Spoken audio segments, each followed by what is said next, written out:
Welcome back, detectives. Let's dive into another horrible case. The case of Adrianne Jones. Adrianne Jessica Jones lived in Mansfield in 1995. At the age of 16, she made a strong impression on the surrounding community with her beauty. Adrianne was known for her hard work in school and her passion for sports, becoming a role model for many. In 1995, Adrianne was a junior at Mansfield High School. From the moment she started studying there, she quickly became a beloved figure. Her friends and teachers admired her kindness, intelligence, and positive spirit. Adrianne was an excellent and ambitious student. She took advanced classes and spent a lot of time studying every day. Her efforts were rewarded with high grades. After graduating from high school, Adrianne planned to become a veterinarian. In addition to her studies, Adrianne is also a talented athlete. She was a member of the women's soccer team and showed impressive skills. However, after an injury, she switched to the women's cross-country team. This shows Adrianne's perseverance and adaptability in both her studies and her sports.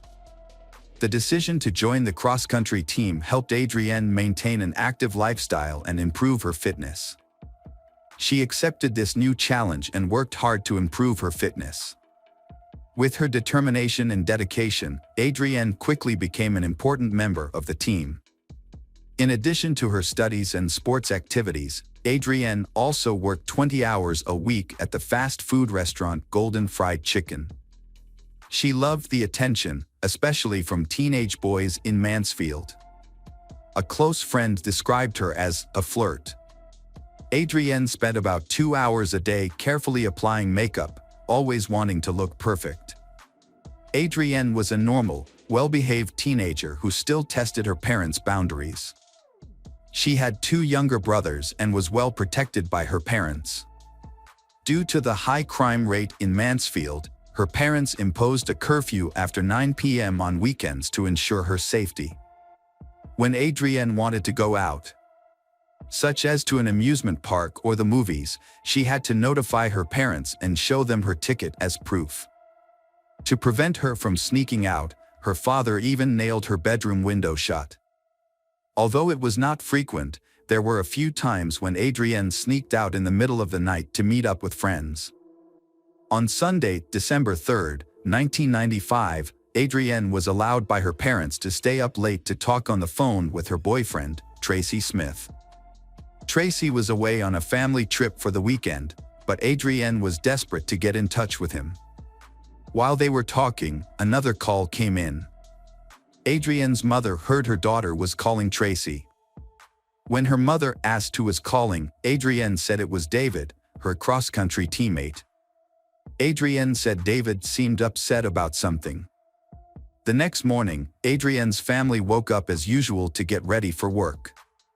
When Adrianne's alarm clock continued to ring in her room, her mother began to worry. She went to check on her and found that Adrianne was disappeared. Her bed was made as if no one had slept in it the night before. Adrianne's mother tried to stay calm when she realized that her 16-year-old daughter was missing. At first, she thought Adrianne might have gone for a morning jog, but she quickly dismissed the idea when she saw that her daughter's running shoes were still in her room. Although Adrianne sometimes snuck out in the middle of the night to meet friends, she had never stayed out all night like this. Concerned for their daughter's safety, Adrianne's parents called the police. However, they had no idea that miles away, a man had just made a horrifying discovery on his farm. At approximately 7 a.m., on Seton Road in Grand Prairie, Texas, about 10 miles from Mansfield, a man discovered something unusual while going to get his mail. He noticed that the gate to his home had been knocked down. Curious, he decided to check and witnessed a horrifying scene.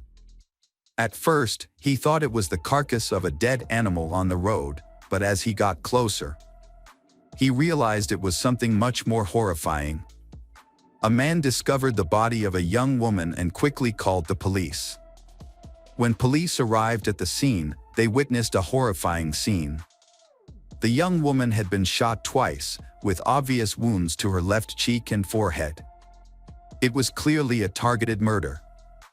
In addition, police discovered the young woman with a severe head injury, along with numerous scratches and bruises on her arms and legs. These injuries may have been caused by her running over the barbed wire fence in front of the farm in a desperate attempt to escape.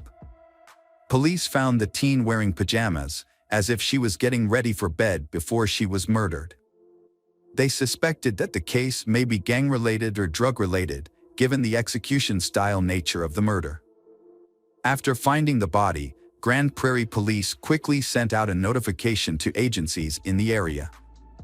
The notification included basic information about the victim, such as age, height, weight, and other identifying characteristics. The goal was to share information and increase awareness, in the hopes of finding a connection between the victim and missing persons cases reported to other agencies. Mansfield police quickly identified the teen murdered in Grand Prairie as Adrianne. They contacted Grand Prairie Police to coordinate the investigation. The next step was to break the sad news to Adrianne's family. Upon hearing the news of her daughter's murder, Adrianne's mother was devastated. Since Mansfield is a small town, news of Adrianne's death quickly spread to Mansfield High School, where she attended.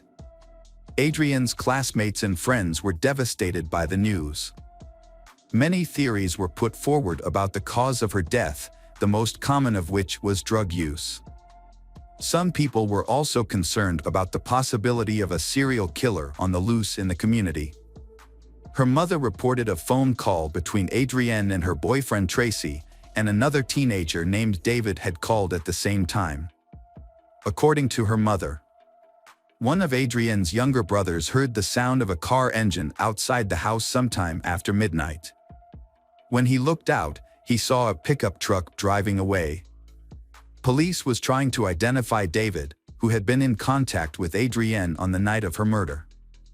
To gather more information, they approached Adrianne's cross-country coach. The coach said that there was a member of the team named David Graham.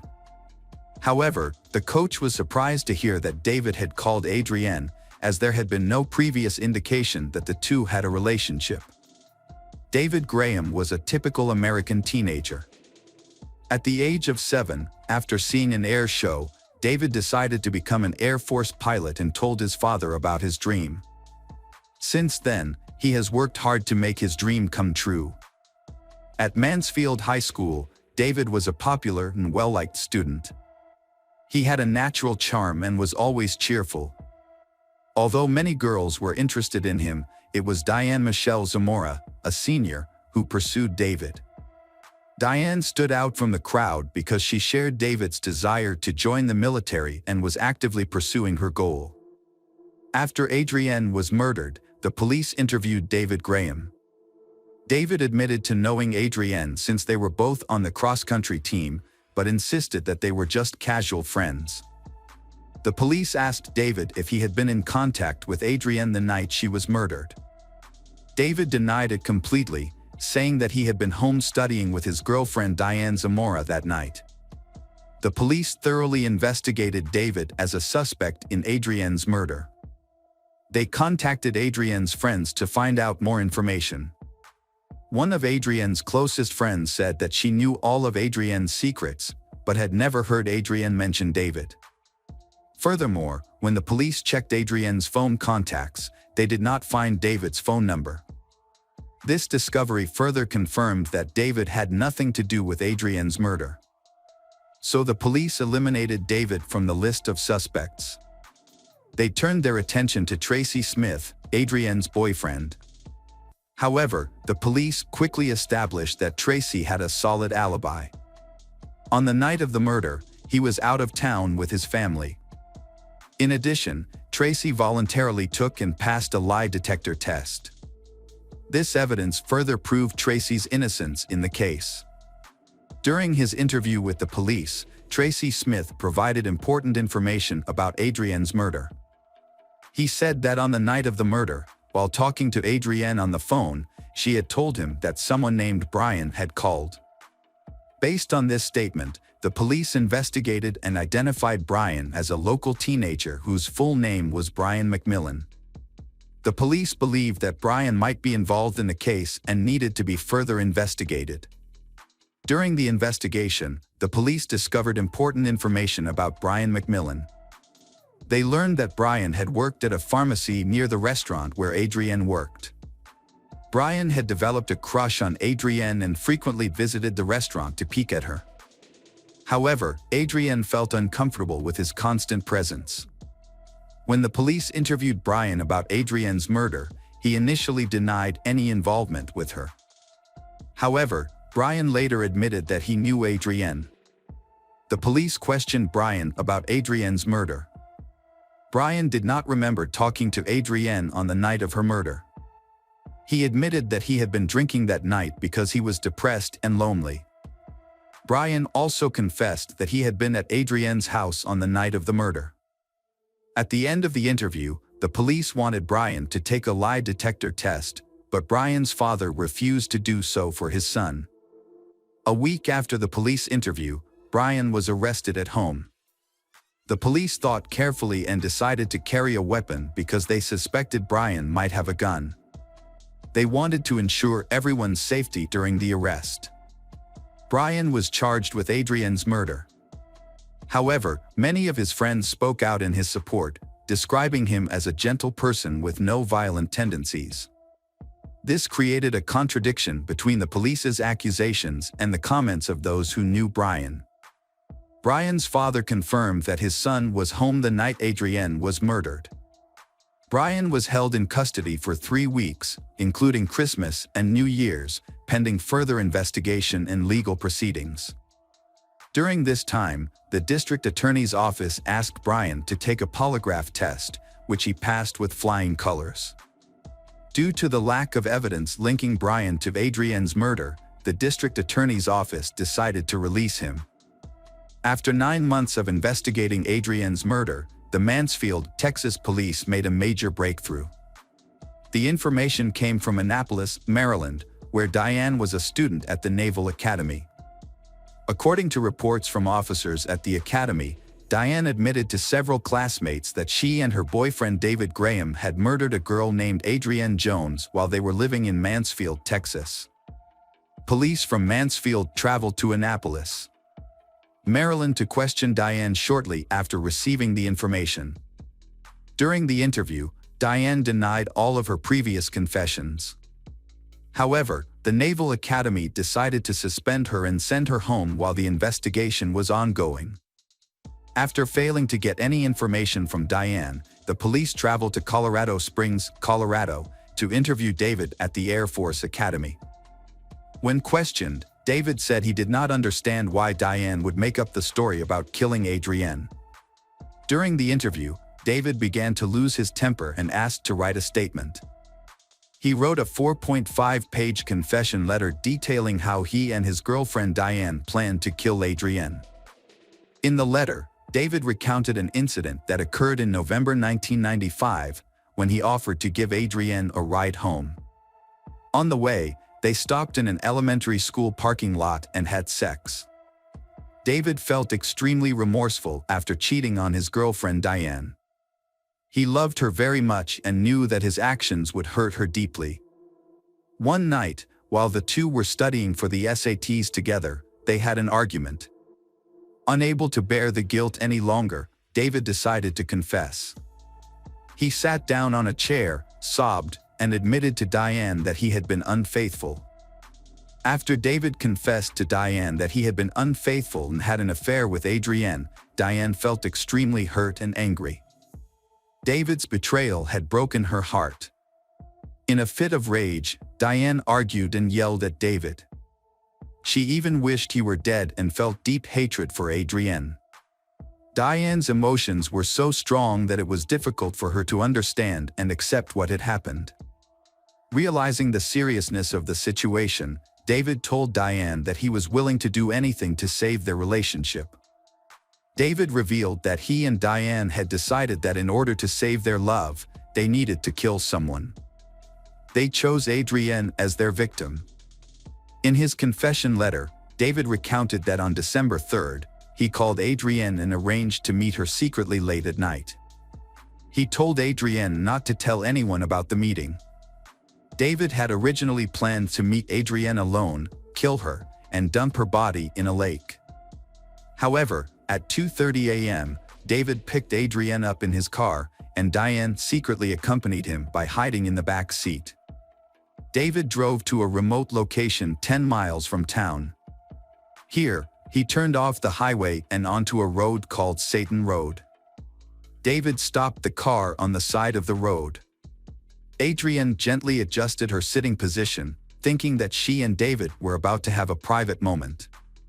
However, David had silently called Diane out of the trunk of the car. Diane appeared from behind, walked around the front of the car, and approached. As she approached, she came face to face with Adrianne, who was sitting in the passenger seat. Diane attacked Adrianne with a dumbbell from David's exercise equipment. Despite being badly injured, Adrianne escaped through the window of David's car. David and Diane panicked, so David grabbed a 9mm Makarov and chased Adrianne.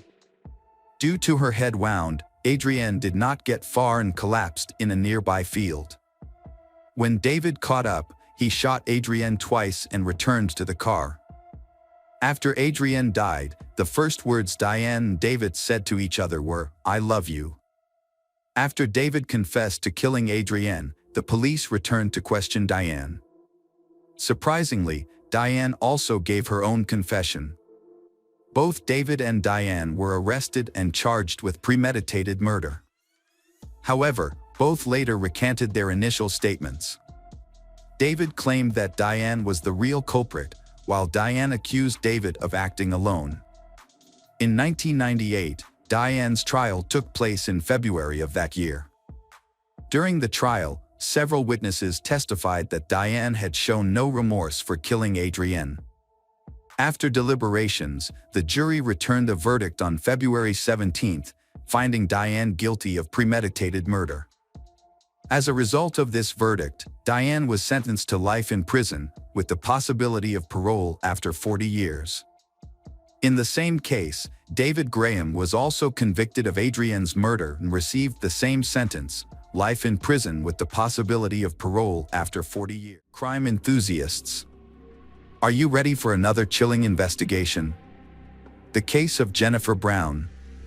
Jennifer Brown, born in 1979, is an energetic and vibrant woman. She has the ability to spread positive energy to those around her through her optimistic attitude and way of life. People who know her often wonder how she can do so much and still maintain such a positive spirit. But in fact, her positive energy comes from being a mother, a role that she always loves and cherishes. She and her son Noah have a special relationship. Although no one knows about Noah's father, it does not affect their lives. Jennifer became stronger after Noah was diagnosed with autism. She has become a strong support and best friend to her son. The relationship between Jennifer and Noah is known and admired by everyone. They spend a lot of time together, share happy moments and support each other when needed. The small town also loved the family for their cheerfulness and kindness. However, no one could have predicted Jennifer's disappearance. On January 3, 2023, she disappeared without a trace. The next morning, the Limerick Township Police Department received a missing person call from Antonio Blair Watts Richardson, a close friend of Jennifer's. Although it had been less than 24 hours since he last saw or heard her voice, his anxiety was growing. Blair Watts had been trying to contact Jennifer for hours without success. All his attempts went unanswered. This behavior was completely unlike her, as she was a responsible person who always answered calls or messages, especially when it came to matters related to her son Noah. However, on this day, the boy's mother did not come to pick him up after school. This made Jennifer's family and friends very worried, as they knew her to be a caring mother who always cared about her children. This sudden disappearance made everyone feel uneasy. Blair Watt's call to the police was the beginning of a long and mysterious investigation that would later affect the entire city and cause a great tragedy. After Blair Watts reported his girlfriend missing, a major search began. Police, family, and friends joined forces, hoping to find any clues that could shed light on Jennifer's disappearance. Many questions were raised, and the main one was what could have caused this caring mother to abandon her son without any explanation. At 4 p.m. that afternoon, Officer Stephen Crawford of the Limerick Township Police Department arrived at Jennifer's family home to investigate the situation. Upon arrival, Officer Stephen found Jennifer's car still parked on the front porch. Upon entering the home, he discovered that her keys, wallet, and tablet were still inside the home. However, Jennifer's cell phone was nowhere to be found. During further investigation, police discovered that Jennifer's phone had been turned off at 7 a.m. on January 4th and had not been located since. The phone's last recorded location was near Lewis Road and Ridge Pike in Limerick Township. This discovery was a serious sign in the investigation, suggesting that something terrible might have happened to Jennifer. Young Jennifer Brown is missing and the police have begun an investigation. Investigators have questioned her family, friends, and neighbors, hoping to find information about her disappearance. However, no one has been able to provide useful information. Aunt Diane Brown and Jennifer's friends Tiffany Barron and Blair Watts are convinced that Jennifer would never have left alone. The reason is that she could not leave her son. She was a loving and devoted mother. All efforts by authorities and volunteers have been fruitless. They have not found any trace or clues to Jennifer's whereabouts. Her loved ones have appealed to the public through the media for information about her disappearance. A reward has been offered, but to no avail. Jennifer Brown's disappearance has left both investigators and her family with many questions and concerns. The police investigation has begun to examine every detail of the day she went missing. Blair Watts, the last close friend to see Jennifer alive, has come forward to share her story. On a typical January afternoon, Jennifer and Blair Watts chatted intimately in the warm living room about life, future plans, and their children. The two families' children often played together, and Jennifer asked Blair to pick up Noah from school so they could enjoy the evening together. This was normal for them because they were close friends. However, the next day, when Blair Watts went to pick up Noah from school, things took a strange turn. Noah was behaving erratically and the teachers were worried. They discovered that Noah had missed 2 important doses of medication to help control his illness. Jennifer was a very caring and nurturing mother. So when she did not contact the school about Noah's situation, everyone was surprised. School officials searched for information about Jennifer and discovered that she had left home to go to the grocery store but did not return as scheduled. This was very unlike Jennifer, who was always worried and concerned about her children. This incident made everyone even more worried. Jennifer's friend, Blair Watts, tried to contact her but was unsuccessful. When she did not receive a response, Blair Watts decided to check if Jennifer had picked up her son at the bus stop. However, when Jennifer did not appear, Blair Watts became concerned and decided to report the incident to the police. After the report, no new information about Jennifer's whereabouts emerged. Hopes of her return faded. It seemed that Jennifer had disappeared without a trace. However, on January 18th, 2 weeks after the disappearance was reported, 2 employees working in a warehouse near Roseford discovered a newly dug hole. When they investigated, they discovered the body of a woman buried in a shallow grave. The workers immediately notified the police, who went to the burial site. After an autopsy, the police identified the young woman as Jennifer Brown. The sheriff contacted her family and informed them that Jennifer's body had been discovered near a warehouse in Roseford. Jennifer's autopsy revealed that she had died from abuse and asphyxiation. She also had 3 broken ribs, indicating that she had struggled with her attacker before she died. This evidence changed the nature of the investigation, and the missing person case was upgraded to a homicide case. The police began questioning people close to Jennifer, including her family and friends. However, these interviews did not yield any new information, and the police have yet to find a suspect. The investigation seemed to be at a standstill as no new evidence emerged. But surprisingly, the police received important information from Noah's former teacher. After Jennifer was reported missing, the police asked anyone with information to contact them. This call caught the attention of a former teacher of Noah, who decided to come forward to the police. A teacher recalled Jennifer's case, which initially seemed trivial but raised suspicions after the verdict. The teacher said Noah shared with her a key piece of information regarding the incident that occurred on January 4th, the day Jennifer went missing. Noah told her that when Blair Watts picked him up from the bus stop on January 3rd, he saw his mother's personal cell phone in Blair Watts' pocket. He immediately recognized the phone because a childhood photo of himself was displayed on the lock screen. This became the key to the investigation into Jennifer's murder. The police had previously assumed that the killer had taken Jennifer's cell phone, but Blair Watts now became the prime suspect.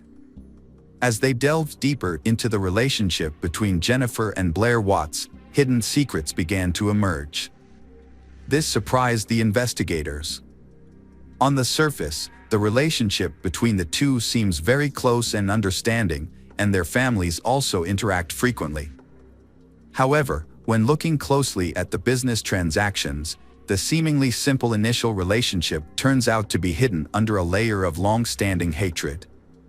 In fact, this friendship is closely tied to their business, and that creates unpredictable conflicts. What's more special, people have discovered disputes stemming from that relationship.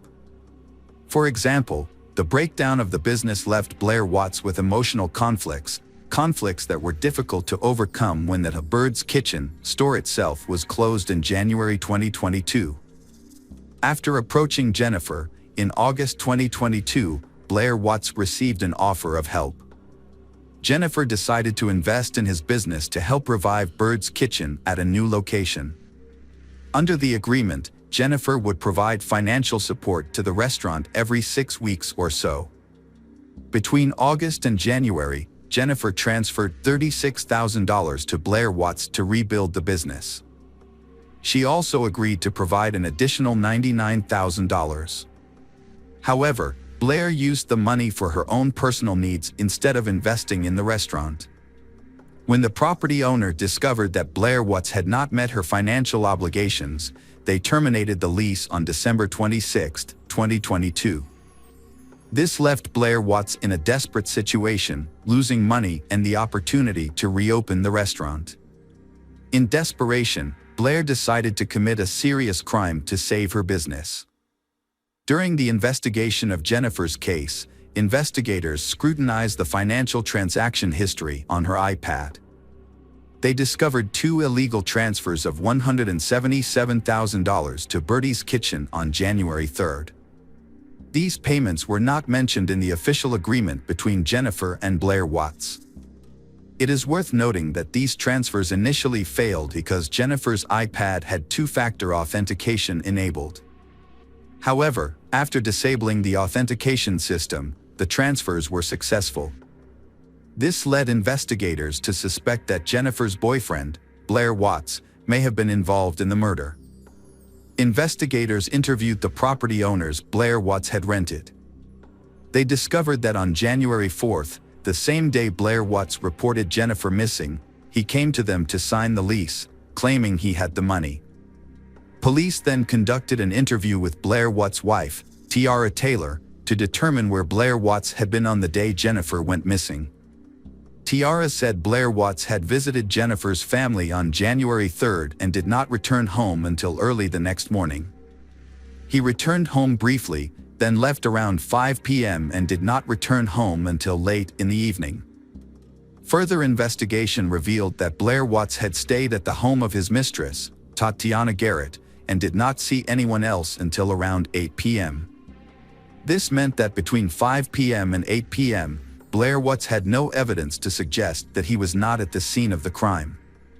Based on the available evidence, detectives developed a scenario for the murder.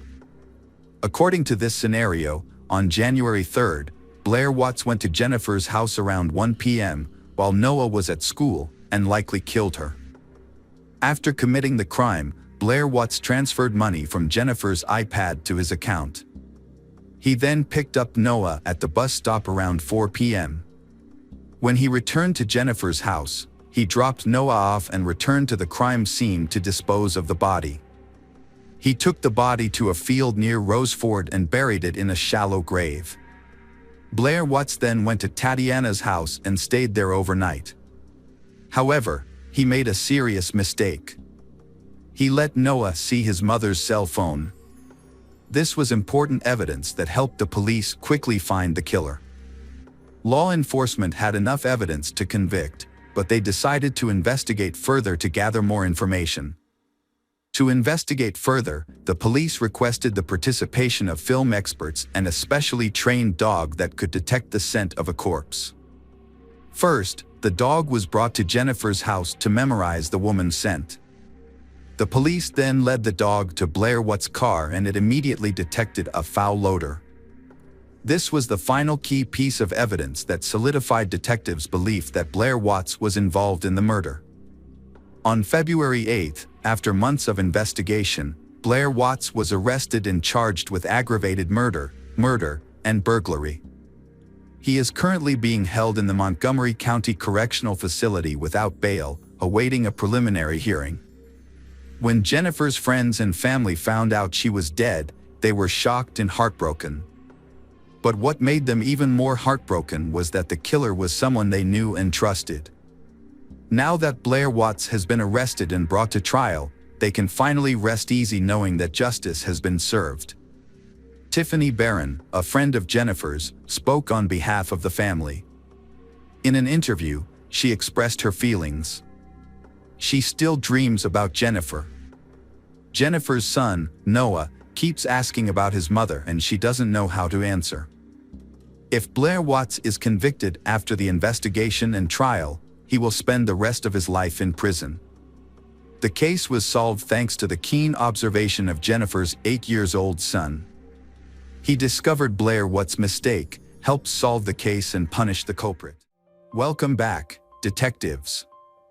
Let's dive into another horrible case. The case of Kaler family. James Craig Kaler was born in Weatherford, Texas in 1963, and his future wife, Karen Kaler, was born in the same city 2 years later. They met in the early 1980s while attending a university in Texas. At the time, Craig was a senior studying engineering, and Karen was a freshman in the humanities department. Despite their different fields of study, they quickly discovered common interests and started a romantic relationship. After graduating, they had a small, intimate wedding with close friends and family. They welcomed their first child, Emily, in 1991, followed by Lauren in 1993. The family lived in a cozy house in Weatherford and enjoyed a comfortable lifestyle, with a higher-than-average income for their area. In 1999, Craig received a lucrative job offer from a major utility company in Weatherford, which coincided with the birth of their son, Sean. Craig adored his son and, with his increased salary, purchased a spacious house in the city's most prestigious neighborhood and a family car. Karen stayed at home to care for their children, and Craig became the primary breadwinner. From the outside, their family appeared to be living a perfect life. Their 3 children have also had many successes in their fields. Emily and Lauren are talented in sports and music. Emily studies at a prestigious pharmacy college and Lauren hopes to attend a conservatory. Sean, on the other hand, showed a keen interest in mathematics and had dreams of becoming an archaeologist. The family's home life seemed idyllic, Craig providing for the family and Karen taking care of the household and raising the children. However, the family was struggling with hidden problems. In 2007, Karen confided in her sister Linda, revealing that she was on the verge of a nervous breakdown due to Craig's controlling behavior. Craig exerted total control over Karen's daily life, demanding a detailed account of every expense, no matter how small, and requiring her to report her whereabouts at all times. The family lives on a strict schedule, with Craig setting their daily routines, including bedtime, wake-up time, meal times. This rigidity makes Karen feel suffocated and trapped. Over time, Craig's need for control grew stronger. He became more demanding and selfish, scheduling Karen's every move. She felt like she had no time left for herself, there was only duty to complete. Karen tried to meet her husband's demands, hoping he would ease up and they could return to their normal life. However, Craig seemed to enjoy exerting control and refused to change. Linda was extremely worried about her sister's confide. Like everyone else, she saw Craig as the ideal husband, father, and family man, only to discover he was a controlling man.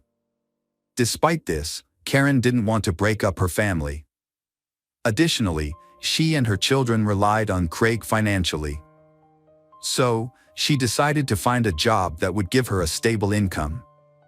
She joined a local gym without telling her husband, using it as an escape to clear her mind and work through her emotions. She spent several hours there every day, scheduling her time around her husband Craig's work schedule so he wouldn't notice. Not long after, the gym manager noticed her because of her attractive appearance, excellent fitness, and her hard work. Karen was given the chance to work as a fitness with the possibility of a permanent contract. This was a dream come true for her, as she could now get paid for doing something she loved.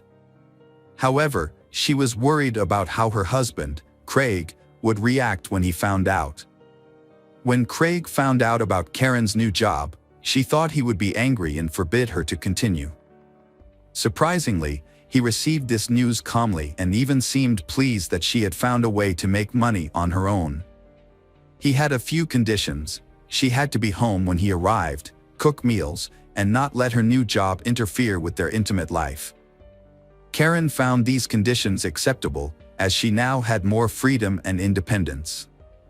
As Karen settled into her new job, she met a new instructor named Sunny Reese, and they quickly became friends. For Karen, who had spent years at home with little social interaction, Sunny became a trusted confidant. The two women spent time together at work, went for walks, had coffee, and shared heartfelt conversations. But little did Karen know, this new friendship would soon lead to unexpected romance and a complicated love triangle. It didn't take long for Karen and Sunny's friendship to evolve into a romantic relationship. At first, they kept their feelings a secret from everyone. However, after some time, Karen decided it was necessary to be honest with her husband, Craig. She spent months preparing for this conversation, searching for the right words and worrying about the potential consequences.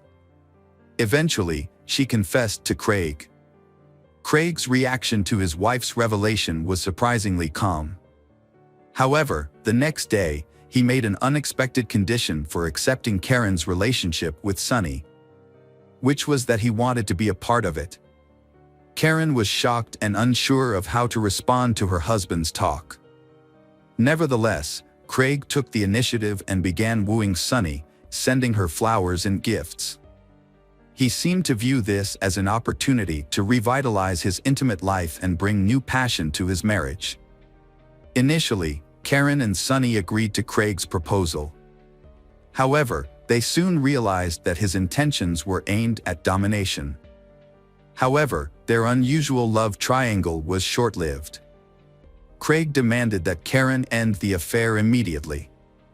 Despite this, Karen continued to see Sunny, as she had genuinely fallen in love. After almost 20 years of marriage, Karen seemed ready to leave her husband for someone new. This led to a series of secret actions, including moving to another state, scheduling secret meetings. In an attempt to salvage his family, Craig thought it best to relocate to another state.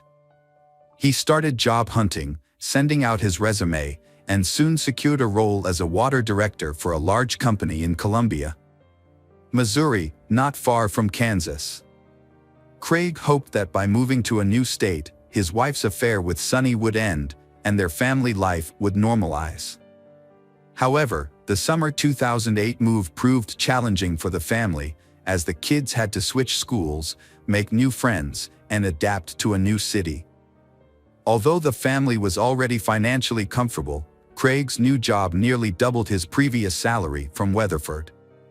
Despite his increased responsibilities and work hours, Craig mistakenly believed he had successfully removed Sonny from his wife's life. However, Karen and Sonny continued to communicate regularly through calls, texts, and secret meetings. They would meet halfway, spend a couple of hours in a roadside hotel, and then return home. At this point, Karen realized her marriage was over. She no longer loved Craig, and it was only a matter of time before they divorced.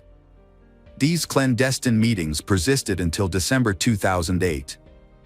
At the New Year's Eve celebration that year, the Kaler family went back to their hometown to reconnect with relatives and friends. Sonny was also in attendance at the gathering. Initially, Karen and Sonny kept a low profile, merely exchanging greetings. As the celebration continues and the alcohol slowly affects Karen and Sonny's behavior, they seem to have no regard for social norms. They became inseparable, openly showing affection by holding hands, sharing romantic glances, they even kissed. Craig's anger boiled over into fury after Karen publicly humiliated him by revealing her affair at a party attended by dozens of acquaintances. He lashed out at Karen and Sonny before dragging Karen away from the party. In his rage, Craig lost control and physically assaulted Karen, ripping her dress and slapping her, causing her to fall and hit her head. The incident marked the beginning of the end of their marriage. A few days later, Karen announced she was leaving Craig and initiated divorce proceedings, seeking custody of their children. Initially, Craig attempted to apologize and salvage their relationship for the sake of the children. But Karen was resolute. She said they should divorce, causing Craig to contact friends and family, begging them to convince Karen to reconsider. In the spring of 2009, Craig and Karen's marriage continued to deteriorate. Despite Craig's attempts to salvage their relationship, Karen made it clear she was leaving him for Sonny and she had never been truly happy in their marriage. The tension between them escalated into physical violence, with Craig grabbing Karen during an argument, leaving bruises on her arms. Karen reported the incident to the police, leading to Craig's arrest. After the incident, Karen took the children and moved out without waiting for the divorce to be finalized. Craig was devastated by her departure and even more so when he discovered that his daughters, Emily and Lauren, were siding with their mother. They told him that they had never seen their mother so happy, which Craig perceived as a betrayal. As a result, he cut off contact with his daughters, only spending time with his son Sean on weekends. Despite the ongoing divorce proceedings, Craig held on to the hope that Karen would change her mind and return to him. His desire to control her led him to engage in jealous behavior, including stalking her and attempting to install a hidden camera in her home. To pursue this, Craig sacrificed his work, initially taking vacation time, then claiming illness, and eventually skipping work altogether without explanation. This reckless behavior resulted in Craig's termination from his job. Without a steady income, he was forced to move in with his parents as he could no longer afford to live on his own. With ample free time, Craig began stalking Karen, prompting her to take him to court to obtain a restraining order.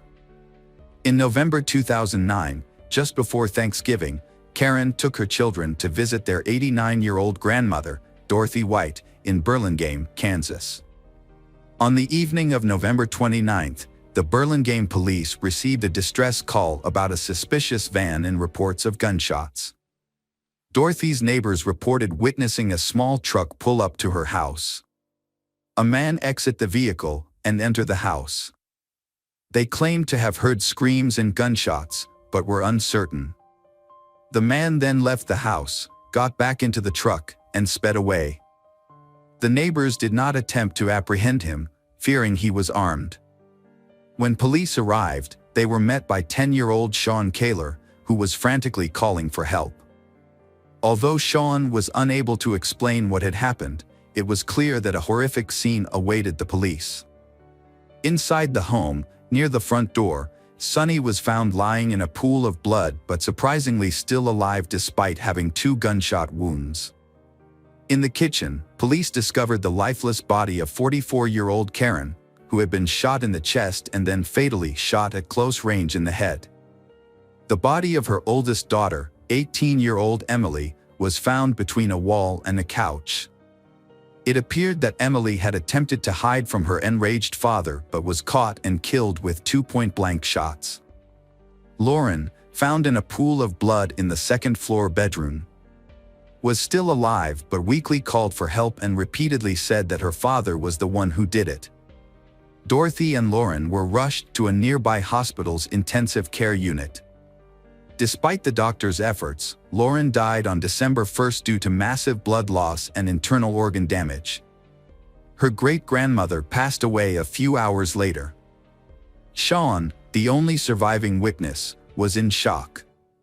Psychologists worked with him, but a thorough interrogation was necessary as he was the only living witness to the tragic events at his great-grandmother's house.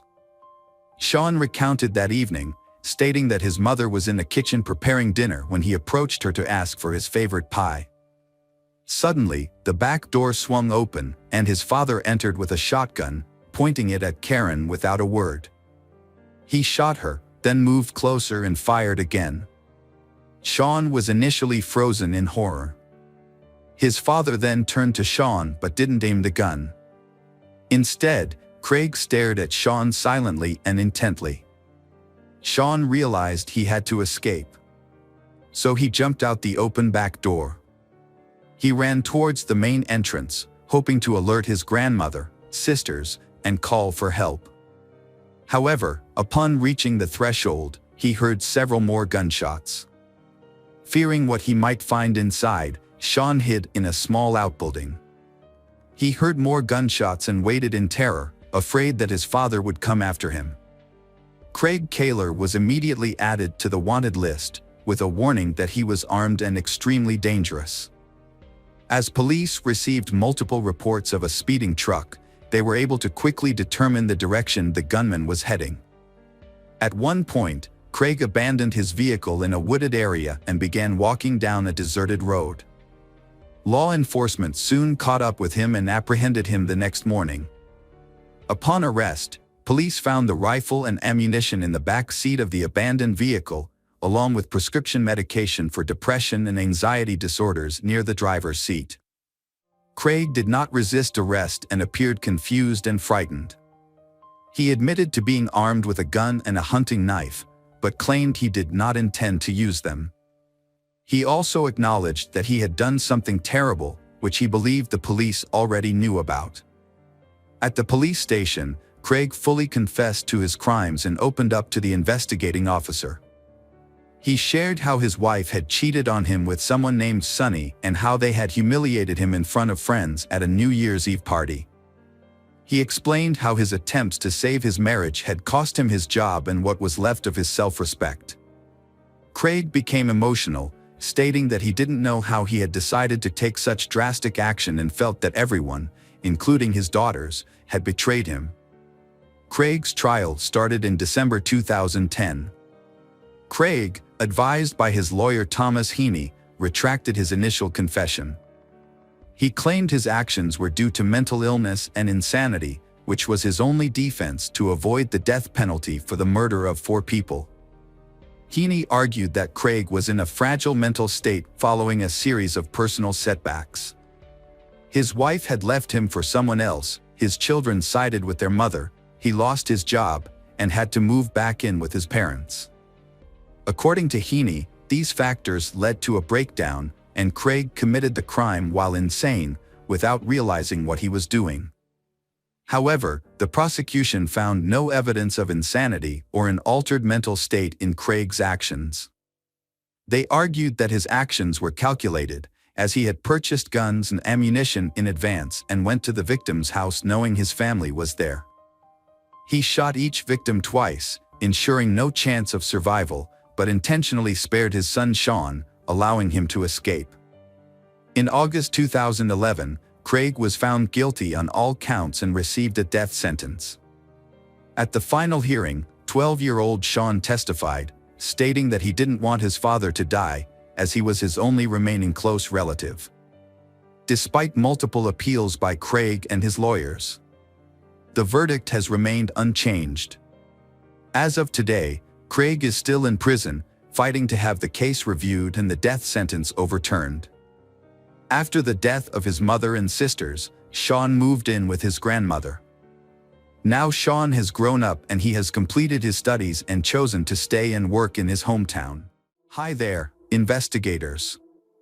It's time to uncover the truth behind another case, the case of Doreen Herbert. Doreen Herbert was born on November 29, 1952, in California. She grew up in a very large family of 5 children. Her kindness and desire to help others defined her as a person. After college, she moved to San Francisco, where she worked as a physiotherapist. Doreen also nurtured a dream of creating her own large family. This aspiration became a reality when she met Michael Dennis, who worked near her clinic.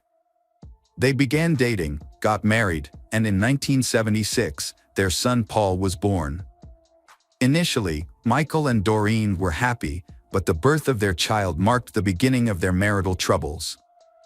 A year later, they decided to go their separate ways, with their son staying with Doreen and Michael receiving regular visitation rights. Doreen and her family were still able to maintain a fairly stable life despite the many hardships they faced. She met Charles, and they started dating, eventually getting married and settling in a quiet neighborhood in San Jose. They was thrilled when their daughter Diana was born in 1979. Charles was eager to be a father and was delighted to welcome Diana, raising her alongside Doreen's son from a previous relationship. Tragedy struck in February 1980 when disaster befell their young family. 4-year-old Paul slipped through the fence surrounding their backyard pool and fell into the water. Doreen, who was at home at the time, discovered what had happened too late. She immediately pulled Paul from the water and called for emergency services. Paul was rushed to the hospital and connected to life support, but after 10 agonizing days, the medical team concluded that he had no chance of recovery. The heartbreaking decision was made to disconnect Paul from life support. Doreen was heartbroken and consumed by guilt, despite the police investigation clearing her of any blame. However, with the help of her young daughter, she slowly began to heal. For years after the traumatic event, the family finally received some good news.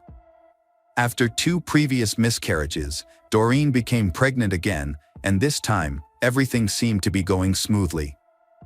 They was expecting a baby boy, due to arrive in early November. Just days before Doreen's scheduled hospital visit, the family decided to participate in Halloween festivities.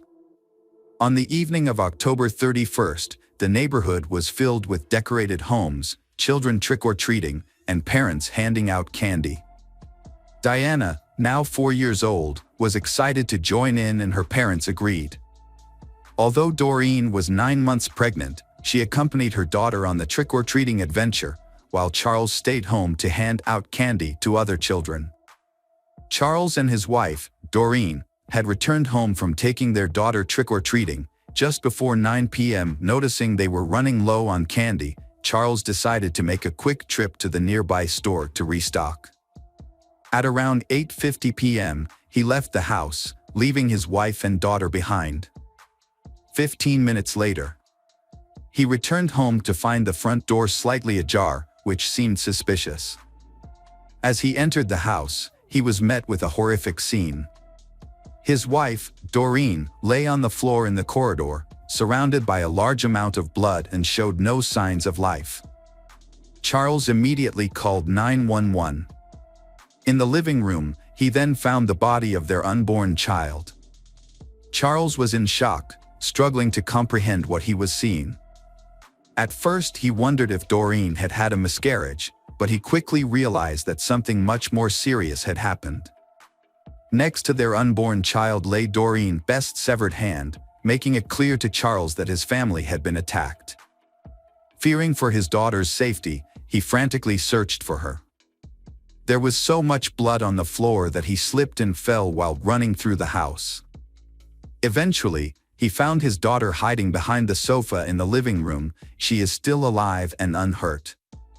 When paramedics arrived, they found Doreen's weak pulse and rushed her to the hospital. Tragically, Doreen did not survive and was pronounced dead in the ambulance. Her unborn child also did not survive. The attacker had inflicted severe injuries on the baby after removing it from Doreen's womb. A post-mortem examination revealed that Doreen had been stabbed multiple times with a long, sharp object, possibly a sword or machete. The crime scene was particularly disturbing, with blood covering the floors, walls, and ceiling. Police officers at the scene were deeply affected by what they witnessed. Despite a thorough search of the house, no signs of the perpetrator or any evidence were found. However, investigators did discover bloody footprints leading from the house to the middle of the road, suggesting that the killer may have escaped in a vehicle. Soon, investigators found another crucial piece of evidence on the lawn in front of the house, a wolf mask covered in blood. They believed it might belong to the killer, as Charles reported they didn't own such a mask. The evidence was sent to the laboratory for analysis. And police attempted to question Diana, who was the only witness in this incident. Although shaken and in complete shock, Diana provided valuable details about what happened. She explained that shortly after her father left for the store, someone knocked on their door. When Doreen answered, she saw a man wearing a wolf mask and holding a long blade. He threatened to kill her, and Doreen immediately screamed at Diana to run out of the house. Diana hid behind the sofa but couldn't recall what happened next until her father found her. Initially, the police found it suspicious that the victim's husband, Charles, had left for the store just minutes before the killer arrived. This coincidence led investigators to consider him as a potential suspect. When Charles returned home, he unknowingly stepped on blood multiple times, even falling and getting covered in it. Despite this, Diana was unable to help identify the attacker due to the wolf mask. Police initially considered the possibility that Charles might have intentionally gotten blood on his clothes to create an alibi.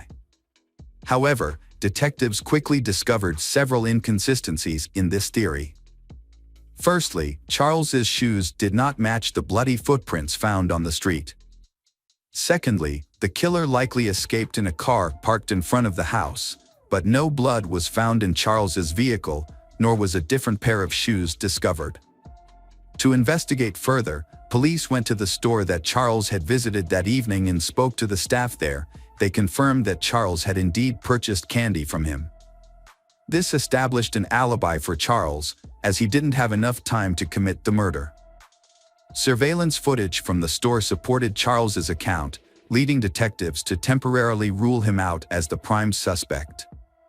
They then asked Charles if he knew of anyone who might want to harm his family. Charles immediately pointed out Michael, Doreen's ex-husband. According to Charles, Michael's behavior changed dramatically after the death of their son, who had drowned in the pool.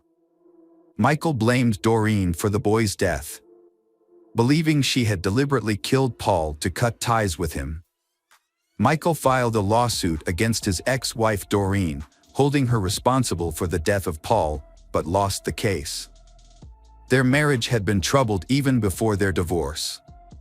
After the birth of their son, Michael's behavior became increasingly erratic, often withdrawing into depression and distancing himself from his family. Doreen suspected that Michael's childhood traumas were to blame. As a child, Michael had hearing problems and wore a bulky hearing aid, which earned him constant teasing from his peers. This led to him growing up as an introvert with few friends and a fear of interacting with women. Although his relationship with Doreen seemed to have helped him overcome these issues, they eventually resurfaced and contributed to their decision to divorce. When Doreen married Charles, Michael began to resent her, particularly for the fact that another man was raising his son. These feelings became even worse after Paul's death, made Michael hate his ex-wife even more. Michael has also been unemployed for a long time, which had a significant impact on him. After considering this information, the detectives decided to visit Michael's house to speak with him. Although Charles's statement alone was not enough to make Michael the main suspect, the fact that Michael lived only 2 miles from Doreen's house prompted the detectives to pay him a visit immediately. The officers arrived at Michael's home around midnight and noticed a pickup truck parked near the garage. When police shined their flashlights on Michael's car, they saw blood on the steering wheel and keys. They knocked on the door, but no one answered. Lights were still on inside the house and they could hear running water, leading them to suspect that Michael might be destroying evidence or washing bloody clothes. They continued knocking until Michael opened the door. Michael remained calm, even after being informed Doreen's murder. Michael answered the officers' questions calmly and allowed them to enter his house without a warrant. He claimed that he had gone to the store earlier that day, returned home, and hadn't left since. He even agreed to sign a form allowing the police to search his home. However, as he reached for the pen to sign, officers noticed a deep cut on his right hand. Michael explained that he had accidentally cut himself while carving a pumpkin for Halloween, but the police were skeptical of his story. The wound was fresh, with blood still seeping out. As officers searched the house, Michael accompanied one of them upstairs to retrieve his ID. However, when Michael reached for the bed headboard, the officer intervened, sensing suspicious behavior. Why would Michael store his documents behind the bed? Curiosity led the police to conduct a deeper investigation.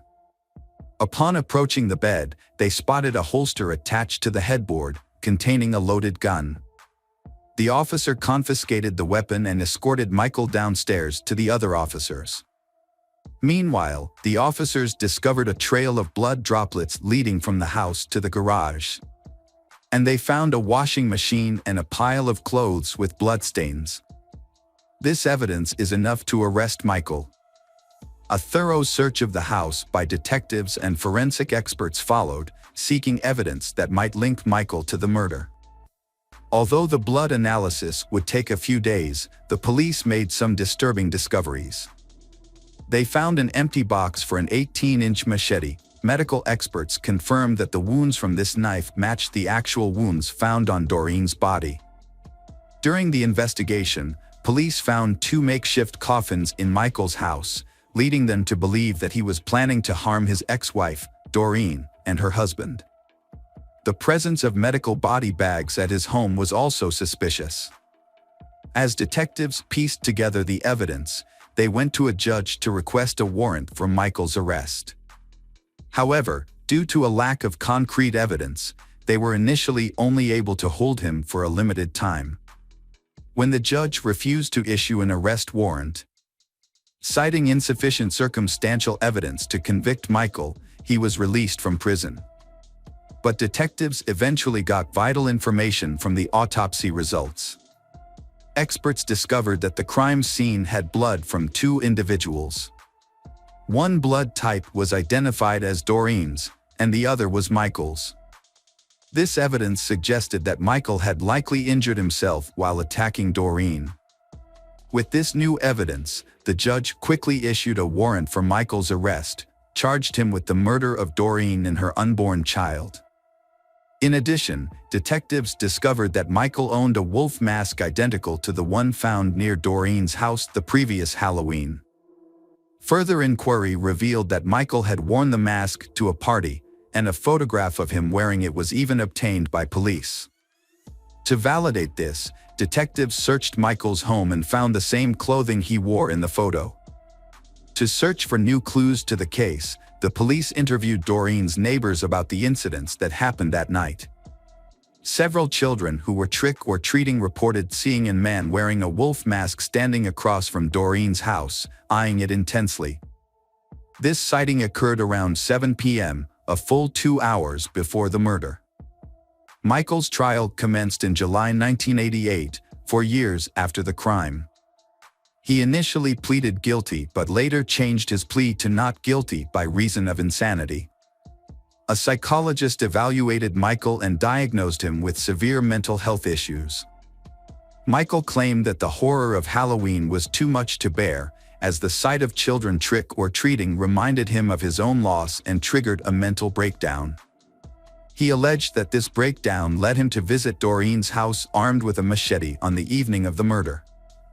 When Doreen opened the door, Michael revealed his true identity as the man behind the mask and made a shocking statement: she killed their son. Recognizing the man as Michael, Doreen quickly screamed for her daughter to run and Michael immediately attacked her. Michael claimed he was unaware that Doreen was pregnant at the time of the attack, but this assertion was met with skepticism. Doreen was visibly pregnant, standing at 4 feet 1 inches tall, and her friends found it hard to believe that Michael wouldn't have noticed, especially given her prominent belly. In fact, her friends joked that her pregnancy had made her almost as wide as she was tall. The prosecution argued that Michael was fully aware of his actions and had planned the crime in advance, a claim supported by evidence from the investigation. Detectives discovered that Michael had previously shared his desire to kill his ex-wife and her husband with friends, and had even discussed disposing of their bodies in the bay. The presence of 2 coffins and body bags in his home suggested that he was serious about carrying out this plan, and the prosecution argued that he had adjusted his intentions for some reason to target Doreen instead. Michael may have panicked or feared being caught, prompting him to leave the house quickly. During the trial, Doreen's 9-year-old daughter, Diane, testified about what she witnessed. Charles had wanted to spare his daughter the traumatic experience, but she was the only witness to the crime. The trial lasted a year, ultimately resulting in Michael's conviction for the murders of Doreen and her unborn child. Michael was sentenced to death, but a moratorium on the death penalty in California delayed his execution. As a result, Michael remains in prison, and his sentence will be carried out. Years later, Diana revealed that the murder had such a profound effect on her, and she could never forget the horror she witnessed. Ultimately, Diana decides to forgive Michael and try to move past the past to focus on. Welcome back, mystery lovers. Today's case is going to keep you on the edge of your seat.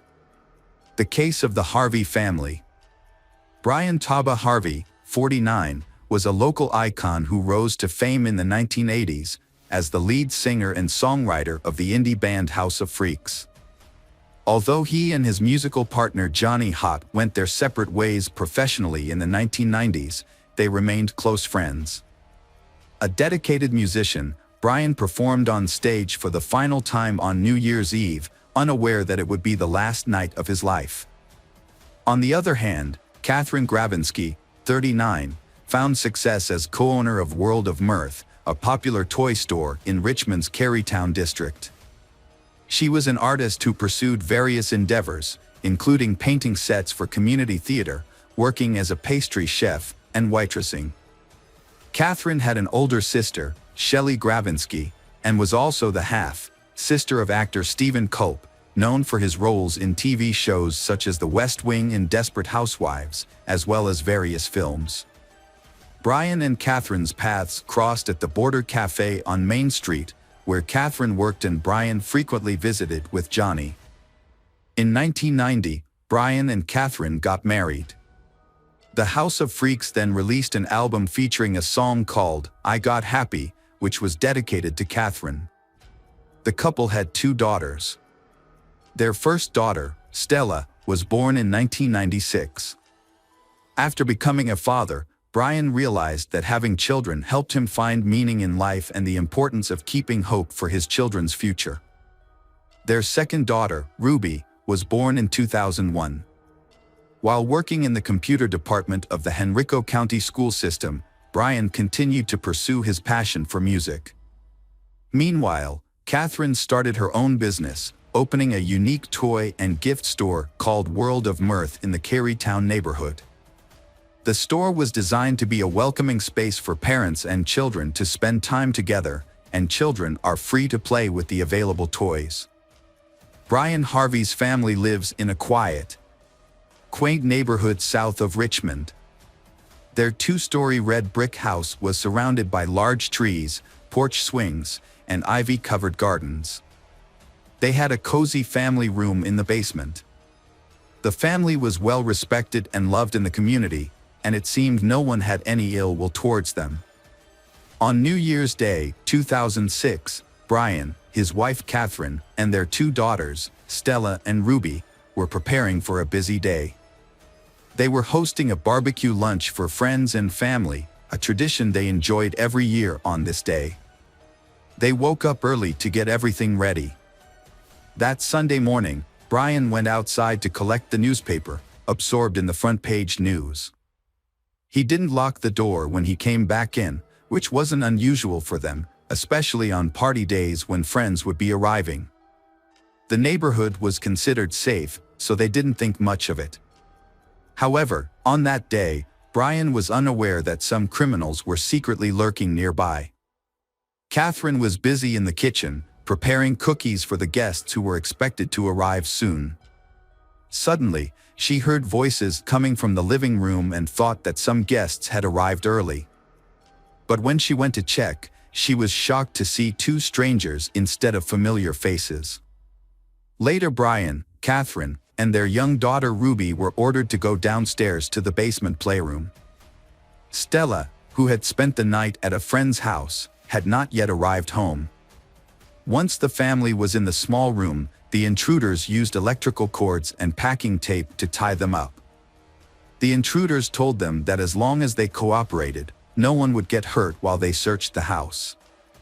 Just as the intruders were starting to ransack the house, someone knocked on the front door at around 10 a.m. The leader of the intruders untied Catherine and told her to answer the door. However, he warned her that if she tried to escape or ask for help, her daughter and husband would be killed. Catherine was in a difficult situation. Stella was about to arrive, and if she answered the door, she would put her daughter in danger. On the other hand, if she didn't answer the door, the intruder might get angry and hurt her family. In the end, Catherine decided that it was best to cooperate, so she opened the door. Stella suddenly ran past Catherine and into the playroom, where the family usually spent a lot of time together. Catherine quickly intervened, stopping Stella's friend from following her. Kyron Perkinson, the friend's mother, later expressed her surprise at Catherine's unusual behavior. When Perkinson asked Catherine how she was feeling, Catherine said she was not well. Then, she made a circular motion with her hand, mimicking a gun and pointing it at her head. This abruptly ended the conversation, and Catherine shut the door. This strange gesture would later trouble Perkinson, wondered if Catherine was trying to convey something. She wondered if Catherine being monitored by the intruders. Perkinson left, intending to return later for a party. All four members of the Harvey family were now inside the house. Catherine went back to the basement and found Stella had been securely tied up alongside the rest of the family. Everyone was caught helpless and defenseless. Chaos broke out unexpectedly and without any prior indication. The assailant revealed a knife taken from the Harvey's kitchen and began slashing the family members' throats.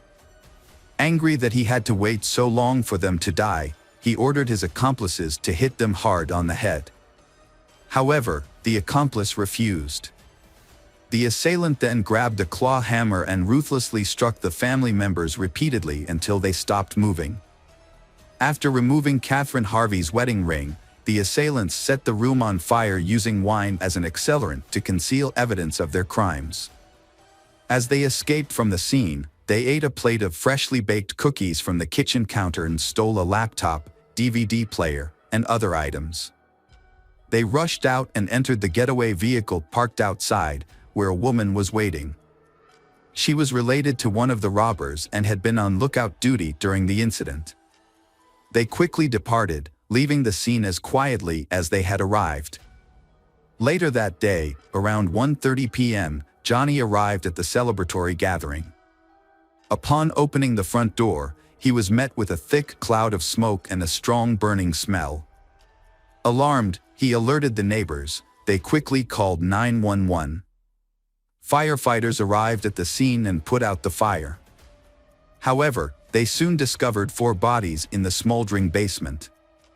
Despite initial appearances, investigators determined that the fire did not cause the deaths. Instead, they found evidence of a more sinister cause. The investigation was now treating the incident as a murder case. The scene was so heartbreaking that it left even the police and medical staff, who were accustomed to dealing with traumatic situations, utterly stunned and shocked. Some were even seen crying openly. The discovery that parents were made to watch their children being brutally killed, and that children were also forced to witness the brutal deaths of their parents, was especially devastating. Autopsies revealed that Brian and Catherine died from blunt force trauma to the head. Stella's death was caused by a combination of blunt force trauma and smoke inhalation, suggesting she was still alive when the fire started. Ruby's cause of death was stab wounds to the neck and back, resulting in her death. The authorities immediately launched an investigation into the murders, but they had little evidence to work with. To gather more information, they appealed to the public for assistance. This approach proved successful when, on January 6, a woman named Latoya P.Y. contacted the police, requesting a welfare check on her friend, 21-year-old Ashley Basil Tucker. Latoya expressed concerns that Ashley's boyfriend, 29-year-old Ree Joseph Dandridge, and his uncle, 29-year-old Ricky Javon Gray, were involved in the Harvey family's murder. Gray, who was slightly younger than his nephew by a few months, was reportedly the one in charge. The investigation took a significant turn when Latoya revealed that the 2 men had hidden evidence of their crimes at her residence. She disclosed that Gray and Dandridge had recently visited her home with a laptop that had an image of the Harvey family as its wallpaper. Given the extensive news coverage of the Harvey case, it was clear that the laptop belonged to the family. Latoya revealed information about the plan that Ashley, Gray and Dandridge had devised to rob Ashley's parents. According to the plan, Ashley would pretend to be a hostage, allowing Dandridge and Gray to extort money from the Purcell Tucker, Ashley's stepfather. This would make Ashley appear innocent, even though Latoya knew about the plan and was offered a role in it. However, Latoya became suspicious of the group and declined to participate. Later, when Latoya asked Gray and Dandridge about Ashley's whereabouts, they gave a cryptic response, saying, "Ashley has gone bye-bye." This increased Latoya's concerns, and she contacted the police. The information she provided was crucial in helping investigators connect the dots. When investigators arrived at the residence where Ashley lived with her mother, Mary Baskerville Tucker, and stepfather, Purcell Tucker, they found a gruesome scene. Inside the home, they discovered the lifeless bodies of all 3 victims, who had been subjected to a brutal and violent death, similar to the Harvey family. The victims were bound, gagged, and had their throats slit. Duct tape was wrapped tightly around their heads, causing additional suffering. Mary and Purcell had deep neck lacerations, and Purcell had a sock inserted into his throat. Ashley was found to have been suffocated with a plastic bag.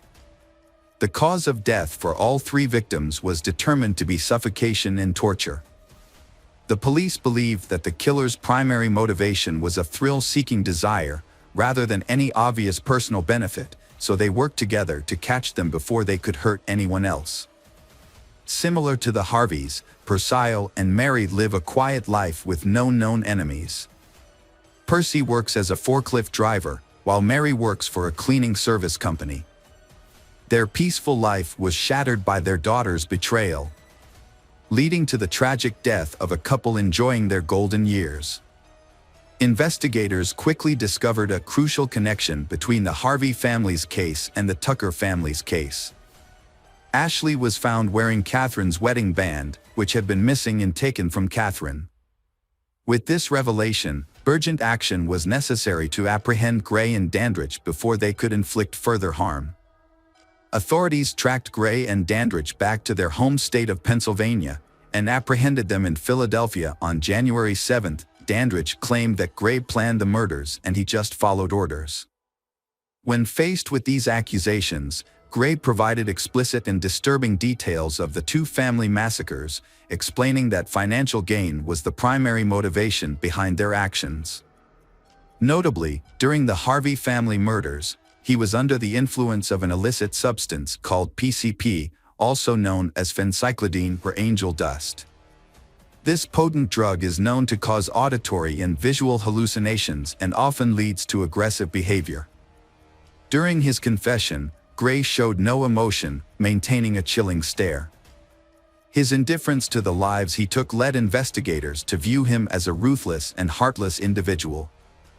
Additionally, it was discovered that Gray was responsible for the murder of his wife, Trevor Terrell Gray, whose body was found in a shallow grave in Washington, Pennsylvania.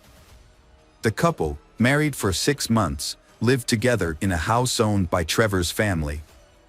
They shared the home with Gray's nephew, Dandridge.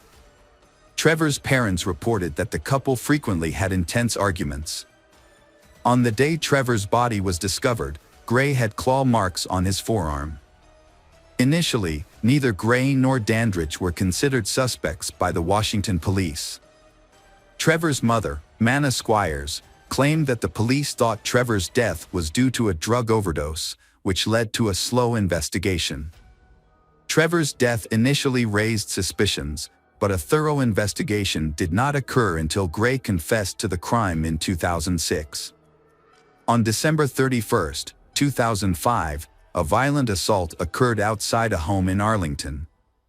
Two men, later identified as Gray and Dandridge, attacked 26-year-old Ryan Key in front of his parents' house.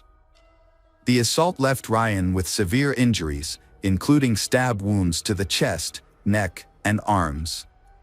He spent 2 weeks in a coma due to the near-fatal attack. Additionally, he permanently lost the use of his right arm. Gray and Dandridge faced multiple charges related of the Tucker's family killings. Gray was charged with 5 counts of capital murder, while Dandridge faced 3 counts of murder. Despite initially admitting to their involvement, both men pleaded not guilty.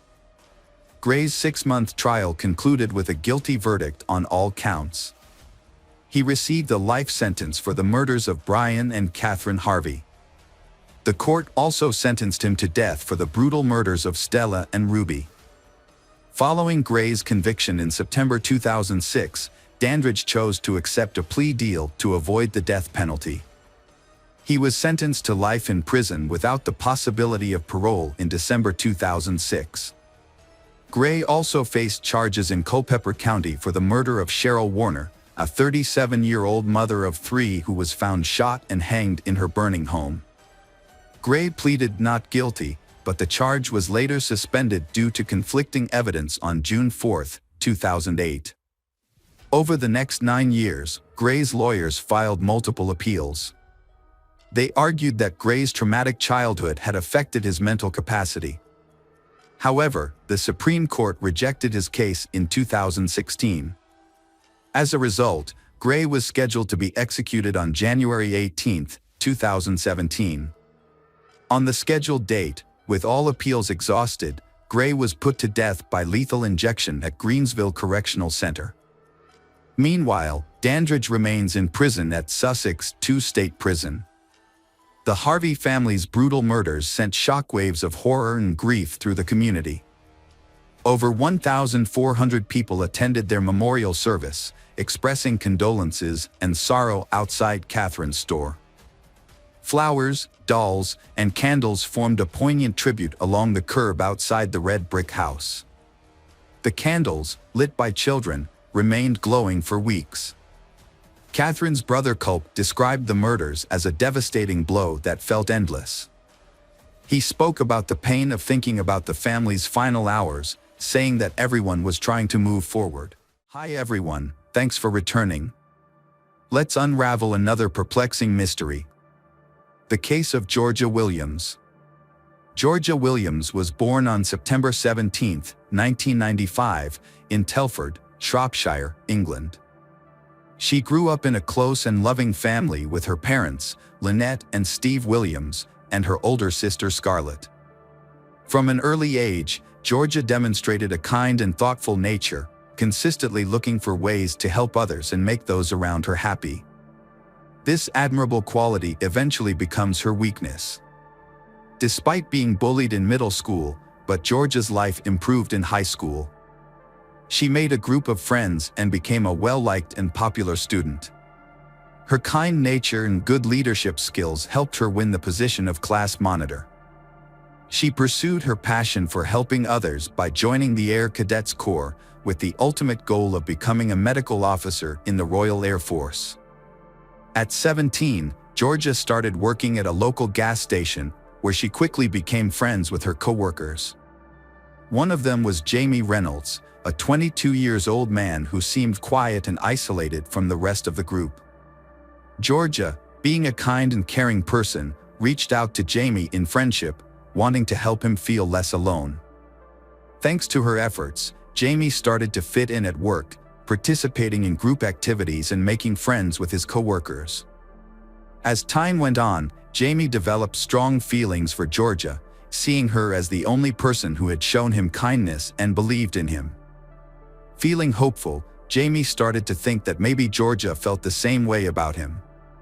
Emboldened by his newfound confidence, he mustered the nerve to express his true feelings to Georgia and inquired if she would be open of a romantic relationship. However, Georgia, being considerate of Jamie's feelings, let him down gently.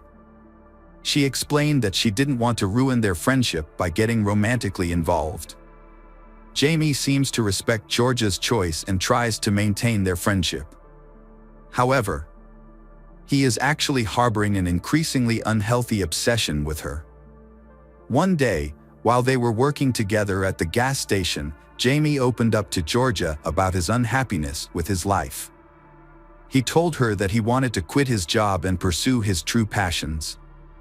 Jamie had always dreamed of turning his passions into a career, and Georgia was eager to support him. One day, they started talking about his hobbies, and Jamie revealed his love for photography. Georgia saw an opportunity and encouraged Jamie to pursue it as a career. Excited about the idea, Jamie asked Georgia to help him create a professional portfolio and asked if she would be his first model. Georgia, being a good friend, agreed to help.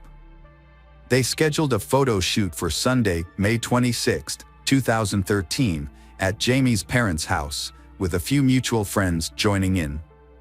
However, as the day approached, Georgia found herself in a difficult situation. Her family was hosting a barbecue, and her grandparents, whom she hadn't seen in a long time, would be attending. Georgia thought about canceling the photo shoot at the last minute, but she didn't want to let Jamie down. She decided to keep her commitment and assured her family that she would only be a short drive away. She planned to quickly take a few photos and then return to her family's barbecue, hoping to make both her friend and family happy. On that day, Georgia got ready quickly, doing her hair and makeup, and wearing jeans and a leather jacket. Her father complimented her as she left home at 7:30 p.m., saying she looked beautiful, like Sandy from Greece. Georgia's family expected her to return home soon. However, as the hours went by and she didn't come home, her loved ones started to worry. At first, her mother wasn't too concerned, thinking Georgia was probably just busy with the photo shoot or spending time with friends. She sent a text asking when the photo shoot would end. Georgia replied, saying it had already ended and that she was with friends and might be home late. Her mother wasn't worried after getting the text, as it seemed like a typical message from Georgia, with the usual 3 kissy face emojis at the end. Georgia's mother trusted her to be responsible, which is why she wasn't worried at first. As the night went on, Georgia's parents went to bed, thinking she would be home by morning. However, when they woke up the next day and Georgia still hadn't returned, they started to feel uneasy. Georgia's mother sent her a text message at 6:30 a.m. asking where she was. But it wasn't until 7:30 a.m. that a response arrived, saying George had spent the night at a friend's house and her phone battery was running out. The message said that if George didn't respond again, it was because her phone had died. George's mother was unaware that the messages were not written by her daughter. On May 27th, Georgia's parents thought she would come home after a music festival. They expected her to come home the next morning because she was excited about her first driving lesson. As the night went on and George didn't come home, her parents became more and more anxious. They stayed up late waiting for her, but there was no sign of her. They contacted relatives and friends to see if anyone had heard from George, but no one had seen or heard from her in days. This makes them even more insecure and unsure of what is going on. When Georgia failed to return home the next morning for her scheduled driving lesson, her family quickly reported her missing to the police. They gave the police all the information they had, but they only knew that Georgia had been to a photo shoot at Jamie Reynolds' home and nothing about her whereabouts after that. The police started investigating and focused on Jamie Reynolds. What they found out about him was alarming and raised concerns for Georgia's safety. It turns out that in 2008, Jamie got into trouble with the law for assaulting and attempting to strangle a teenager. Despite the seriousness of the incident, he was let off with a warning and not charged. When the police discovered this, they suspected Jamie even more and considered him the main suspect in Georgia's disappearance. They went to his home, but no one answered. They broke in. They searched the premises but couldn't find Jamie, so prompting a large-scale manhunt to track him down. After conducting a thorough investigation at the petrol station, it was clear that none of Jamie and Georgia's co-workers had seen them. Their absence from work was unusual and raised concerns, as it was out of character for both of them. Although Jamie's parents were away on vacation, but they had already given the authorities key details about Jamie's van, such as its registration information. The police in Shropshire quickly shared this information with police agencies nationwide, asking them to be on the lookout for the van. Soon, authorities located Jamie in Glasgow, Scotland, which is 428 miles away from his home. His abrupt departure from the country, which came without warning, raised concerns and hinted at a potential problem. On May 30th, police in Glasgow arrested Jamie Reynolds at a local hotel due to suspicions of kidnapping Georgia. They immediately questioned him about Georgia's location, but Jamie claimed he didn't know where she was and provided no useful information to the investigators. He was then taken to Shropshire for more questioning. Meanwhile, Georgia's family and friends waited nervously for news, but what they heard about the investigation was deeply upsetting. The lack of progress was crushing, making their pain even worse. With Jamie in custody as the main suspect, the police searched his home for evidence. During the search, they found a camera with an SD card, but their hopes of finding important clues were crushed when they discovered that all the files had been deleted. The camera was sent to the police station for forensic analysis, where experts worked to recover the deleted files. Eventually, they managed to retrieve the data, revealed a shocking secret to the investigation. Among the recovered files are several images taken on the day Georgia went missing, providing a haunting look at she's final moments. The initial photos showed Georgia in normal poses at the start of the photo shoot, confirming she was at Jamie's residence that day.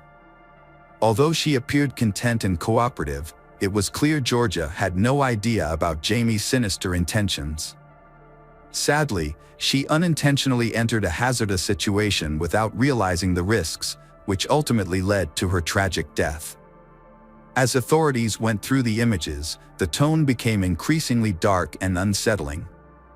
Subsequent photos reveal a series of harrowing incidents, depicting a distressed Georgia stripped of her clothes, standing weakly on a red recycling bin. Her hands appeared to be tied behind her back with a rope hanging ominously above her. The footage captured Jamie Reynolds' horrific act. He filmed Georgia's final moments, showing her desperate struggle for breath. He later committed heinous acts of necrophilia, violating her lifeless body in various rooms of the house. Jamie's parents' bed was where he further compounded the horror. He took hundreds of additional photos showing Georgia in degrading positions, documenting his depravity. He stripped her of her jewelry, keeping them as trophies of his horrific crime. The police conducted a thorough search of Jamie's home and found a large collection of explicit photographs and videos, including content that depicted extreme violence, sexual assault, and murder. It was discovered that Jamie was not only in possession of these materials, but also actively involved in creating content that featured violent acts.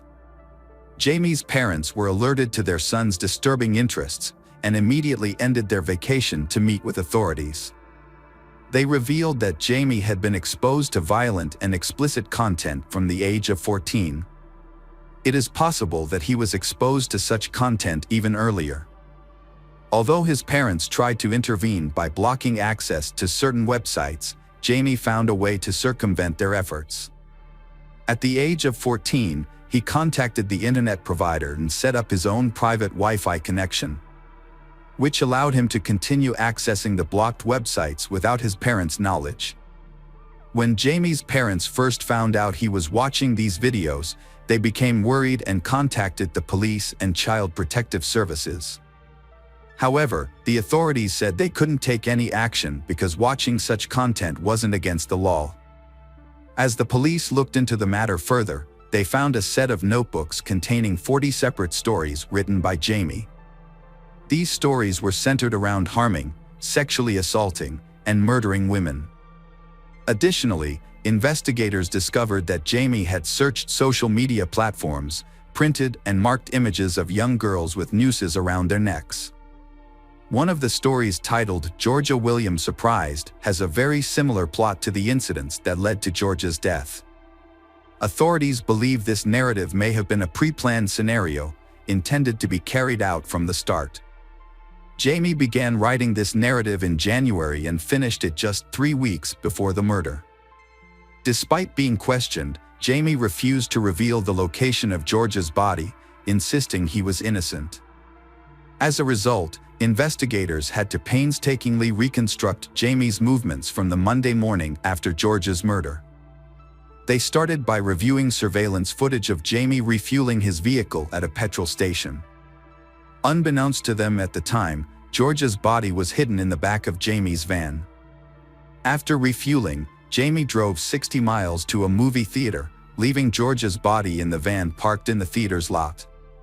He then went inside to watch a movie. However, police lost track of Jamie after he left the theater and issued a public appeal for help finding him. The appeal was successful, with people reporting sightings of Jamie's van near the New York G Mountain Pass. The area, with its dense woods and muddy terrain, was where Jamie tried to evade capture. Locals remembered Jamie in his van, especially after it got stuck in the mud and Good Samaritans helped him get it out. Police followed up on this lead and searched the wooded area where Jamie was spotted. Unfortunately, they found Georgia's naked body in this secluded spot. Georgia's body was returned to Shropshire after being recovered. A post-mortem examination revealed she died from asphyxiation due to a ligature around her neck. Forensic analysis also showed bruising on her back, indicating Jamie had used his knee to press her down. Initially, Jamie denied any involvement in Georgia's murder, but on the first day of his trial in December 2013, he suddenly stood up and pleaded guilty to all charges. During the trial, Georgia's father gave a heartfelt address to the court. They had to endure the pain for a long time as they witnessed their daughter's body lying motionless in the hospital's rest house, a traumatic experience that haunted both him and his wife. The trial also uncovered Jamie's previous run-ins with the law. In 2008, he received a warning from a judge for keeping a 1-year-old girl captive in his home. a disturbing incident foreshadowing Georgia's tragic death. In 2011, Jamie was criticized for recklessly backing his car into a girl's vehicle. This incident occurred after the girl had turned down his romantic advances. Although the case was eventually closed, Judge Mr. Justice Wilkie expressed serious concerns about Jamie's behavior, calling him a sexual deviant and warning about his potential to become a dangerous serial offender. As a result, Jamie received a whole life term, a sentence typically reserved for the most severe crimes, meaning he would spend the rest of his life in prison without parole. At the time, Jamie was the 46th person to receive this sentence and the youngest person in history to be given a whole life term. During sentencing, Judge Justice Wilkie highlighted the extreme suffering Georgia endured, emphasizing the torturous nature of her experience. Jamie's obsession with violent and sadistic pornography had led to a horrific display of control over his victim, ultimately resulting in her tragic death. Jamie Reynolds hung his head in shame as Georgia's parents and sister listened to the disturbing details of her death and the abuse she suffered at his hands. The courtroom was extremely tense as the jury saw gruesome images of Georgia's final moments, causing her family to leave in distress. In 2014, Jamie tried to appeal his life sentence but was unsuccessful. A review of the case the following year criticized police officers, children's services, and mental health professionals for their handling of Jamie before Georgia's murder. The review found that these agencies failed to work together properly, despite Jamie having come to the attention of law enforcement 5 years earlier for attempting to strangle another girl. Georgia's parents were deeply saddened by the report, regretting the missed chances to intervene and prevent their daughter's death. They stated that they cried when they read about the agency's failures, as it was clear that Jamie was likely to commit murder. They believed that Georgia's death could have been prevented. Outside the courtroom, Georgia's father shared the family's overwhelming sadness, stating that no sentence could ever satisfy them because it wouldn't bring Georgia back to life. He emphasized that their loss was irreparable and that Jamie, despite his lengthy prison sentence, still had the one thing he took from their daughter, life. He noted that what to cause them grief is that Jamie, even while serving a life sentence, still gets to live. Jamie Reynolds remains in prison to this day. Georgia's mother, Lynette, later wrote a book titled Our Georgia, in which she shared the family's traumatic experiences. The book highlights the failures of the legal system that allowed Jamie, a violent film enthusiast, to remain at large and eventually commit murder. This book is a heartfelt tribute to Georgia and provides an insight into the devastating aftermath of her tragic passing. Georgia's death caused immense pain to those who loved her, leaving a huge gap that can never be filled. Welcome back, detectives. Let's dive into another horrible case. The case of the Parente family. William Michael Parente was born on July 20, 1949, in Bay Ridge, Brooklyn. His parents, Willie and Rulon Parente, raised him with values rooted in their family's history of law enforcement. His father, a New York trooper, played a significant role in shaping his upbringing.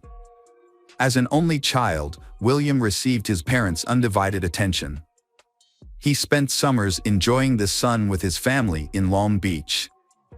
William pursued his education at Brooklyn College and Brooklyn Law School, thanks in part to the financial support of his uncle, Anthony J. Russo. William worked in his uncle's Manhattan law office on the Avenue of the Americas. There, he built a reputation as a thoughtful lawyer and dedication to his family. William was known for his demeanor, courteous which extended to everyone. He worked diligently for long hours, but made sure not to overwork himself. Unlike many of his peers, he refrained from using profanity or engaging in post-work gatherings for drinks.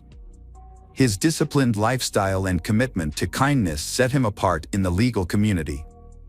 Even on difficult days, William maintained his composure and treated everyone with respect. In 1977, after being admitted to the New York bar, William married Betty Mazzarella. He began his career at a prestigious Wall Street law firm but made a significant change in 1988. When Betty became pregnant with their first child, William decided to start his own private practice. This change happened around the same time the family moved to Garden City, New York, an affluent community in Nassau County, Long Island. Despite living in the suburbs, the William family remained connected to their Brooklyn roots. They regularly returned to their old neighborhood to enjoy local delicacies, reconnect with old friends, visit their mother, and relive cherished childhood memories. By the time he was 60, William Parente had become an experienced estate and tax attorney. He ran his practice from an office in a Queens shopping center. His wife, Betty Mazzarella, 58, dedicated her time to taking care of their home and organizing charity fundraisers in their local community. Betty was actively involved in church activities, which were an integral part of their neighborhood's social fabric. The couple had 2 daughters, Stephanie and Catherine. Stephanie, the elder daughter, was 19 years old and a sophomore at Loyola College, studying speech pathology with plans to pursue dentistry in the future. Her friendly nature made her well-liked by her classmates and teachers. She also maintained close relationships with her friends back home in Garden City. Their younger daughter, Catherine, showed remarkable talent at just 11 years old, earning her admiration from teachers and staff at Garden City Middle School. Her exceptional abilities indicated a promising future ahead. In the later stages of his legal career, William became involved in what he called bridge loans. He acted as a financial intermediary, similar to a bank, allegedly using assets from investment portfolios under his management to finance these loans. When an investor asked for their money back, William Parente was unable to return the funds or explain why he couldn't. On April 15, 2009, William, along with his wife Betty and youngest daughter Catherine, took a trip to visit their eldest daughter Stephanie in Towson, planning to surprise her. They booked room 1029 at the Sharon Hotel, near the Talone Town Center Mall, with a reservation until the 19th. When they arrived, Stephanie's friend was surprised, given that classes had just resumed after the Easter break and Stephanie was busy preparing for a chemistry exam. The visit was unexpected, especially since the parents had already planned to visit on Friday the 17th to discuss Stephanie's study abroad plans in England. Despite the initial surprise, the visit seemed like a normal family reunion. However, what took place that day remains unclear. Based on the evidence, here is what happened. Betty Mazzarella Parente was the first victim. She was brutally assaulted and suffocated in bed on Sunday morning. Later, Catherine, the youngest daughter, met a similar fate, dying from the same violence as her mother. Catherine's body was placed beside her mother's.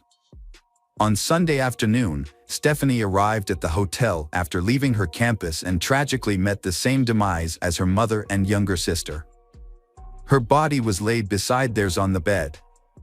None of the victims showed signs of struggle. No evidence of drugging or physical restraint was found. William Parente carefully planned the annihilation of his family.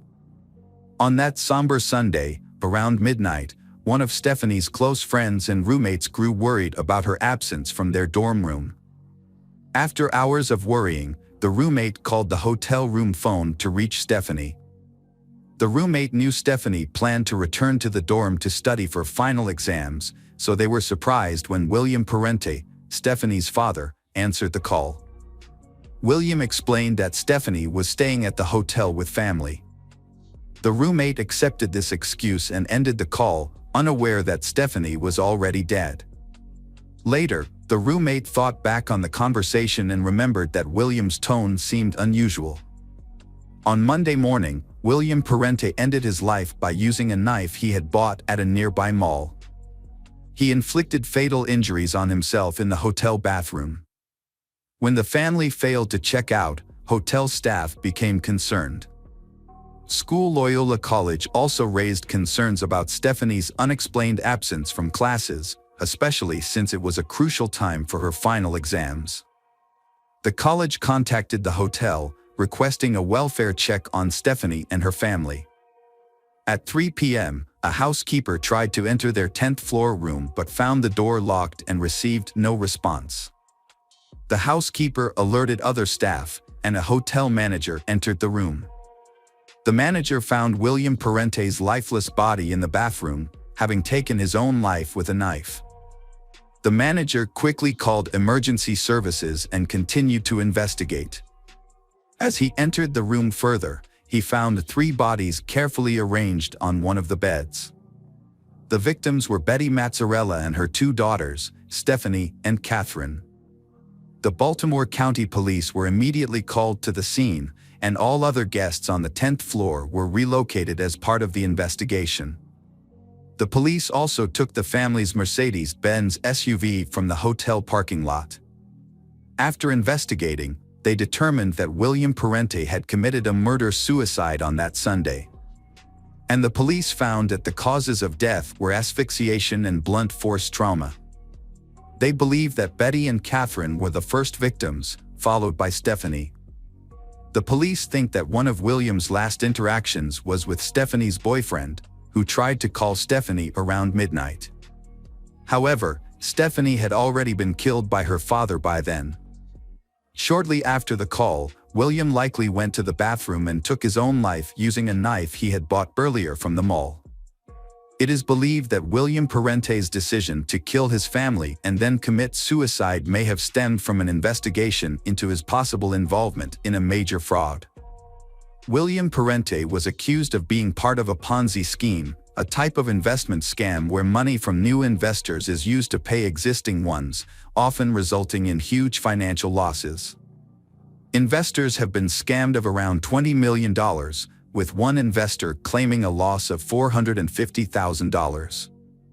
Investigations showed that William had issued bounced checks totaling $245,000 to investors, leading to further complaints to the New York Attorney General's office. After William Parente's death, some investors came forward with losses totaling millions of dollars. A colleague of William's made a poignant observation: financial losses can be recovered, but the loss of human life is irreparable. Friends and family have struggled to overcome their feelings of grief following the horrific incident.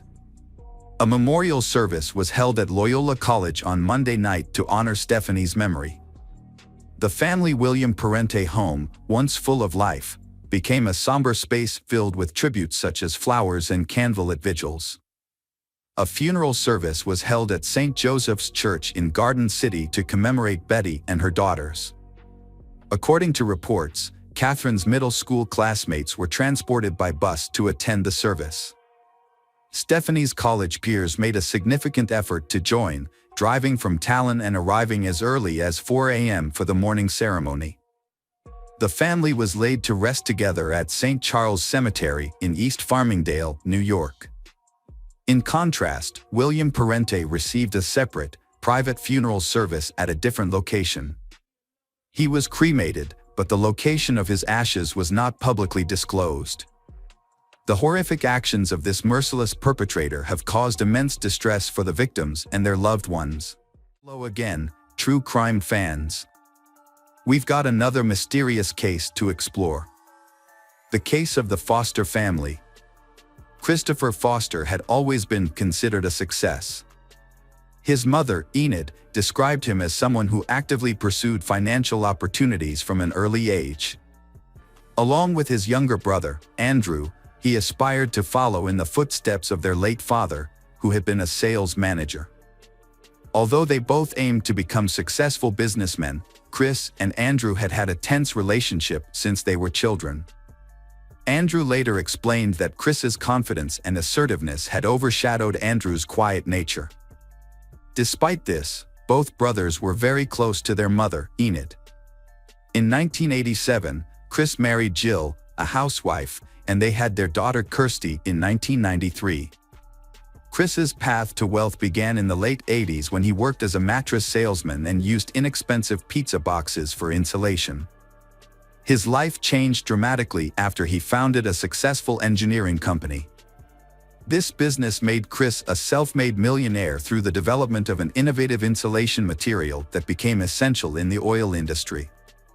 The Piper Alpha oil rig explosion on July 6, 1988, had led to a catastrophic fire that lasted for days and claimed the lives of 167 people. After watching the news, Chris saw an opportunity in this tragedy and identified a market niche for fireproof insulation specifically for oil and gas rigs. Although many oil companies showed interest, they wanted certification of the product's effectiveness before signing a contract. To prove its value, Chris took the financial risk of mortgaging his house to fund an experiment. The test was successful. His product, Overshield, showed exceptional resilience compared to other insulation materials when exposed to fire. It even received a rare A1 fire test rating. Major oil companies quickly placed orders, making Christopher Foster a millionaire almost overnight. Reports suggested that he earned so much money that he didn't know how to spend it all. As his business grew, Christopher's annual turnover increased significantly from £50,000 to £1 million. By 2004, Chris's net worth had been reported to be £10 million. That same year, his wife Jill noticed a house in Shropshire Life magazine. It was Usbaston House, a beautiful mansion in Maesbrook, a wealthy village in Shropshire, England. The estate was 16 acres in size, had its own lake and equestrian grounds. Despite being offered at around £1.5 million, the house still needed repairs. Jill was so intrigued that Chris made an offer the next morning. Foster's family quickly sold their house and moved to Usbaston House. Chris then invested a further £50,000 to install a swimming pool and landscape the property. After settling down, Chris led a lavish lifestyle. He bought 2 Porsches, one for himself and one for Jill, a James Bond-style Aston Martin, Range Rovers, and many other vehicles. Their daughter Kirsty attended a private boarding school and Chris also bought her several horses. Kirsty spent time with her horses when not at school and participated in equestrian competitions. Friends described her as quiet, thoughtful, and kind. In addition, Chris also bought 4 dogs and several pigeons.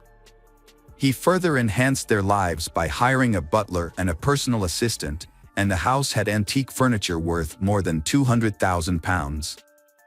Chris's most expensive hobby was his passion for shooting, demonstrated by his expensive gun collection, each costing between £12,000 and £12,500, equivalent to nearly $20,000 at the time.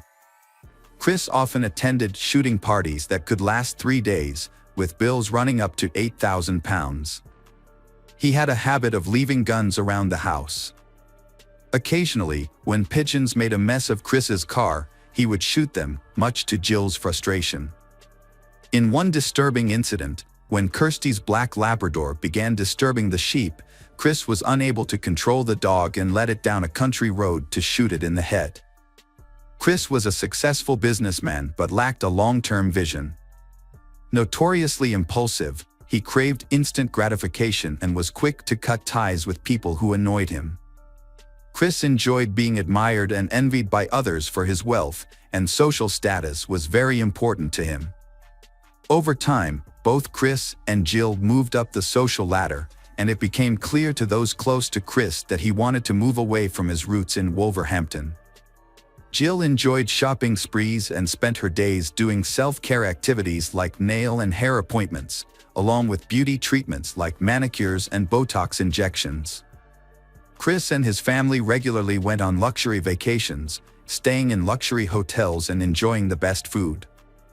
These lavish trips could sometimes cost up to £20,000 each, and Chris didn't hesitate to pay.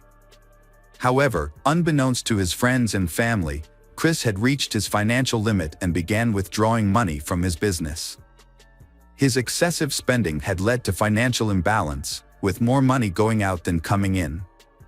In 2003, Chris had signed an exclusive contract with DRC, giving them the exclusive rights to produce his oil rig sealant. By 2004, his net worth had been reported to be £1 million. However, by 2005, he owed £2.8 million.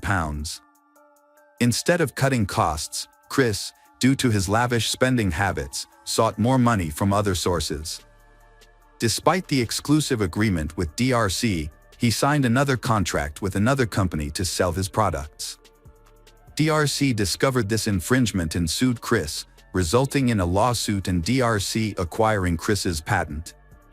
Chris went bankrupt and in 2007, his company was dissolved.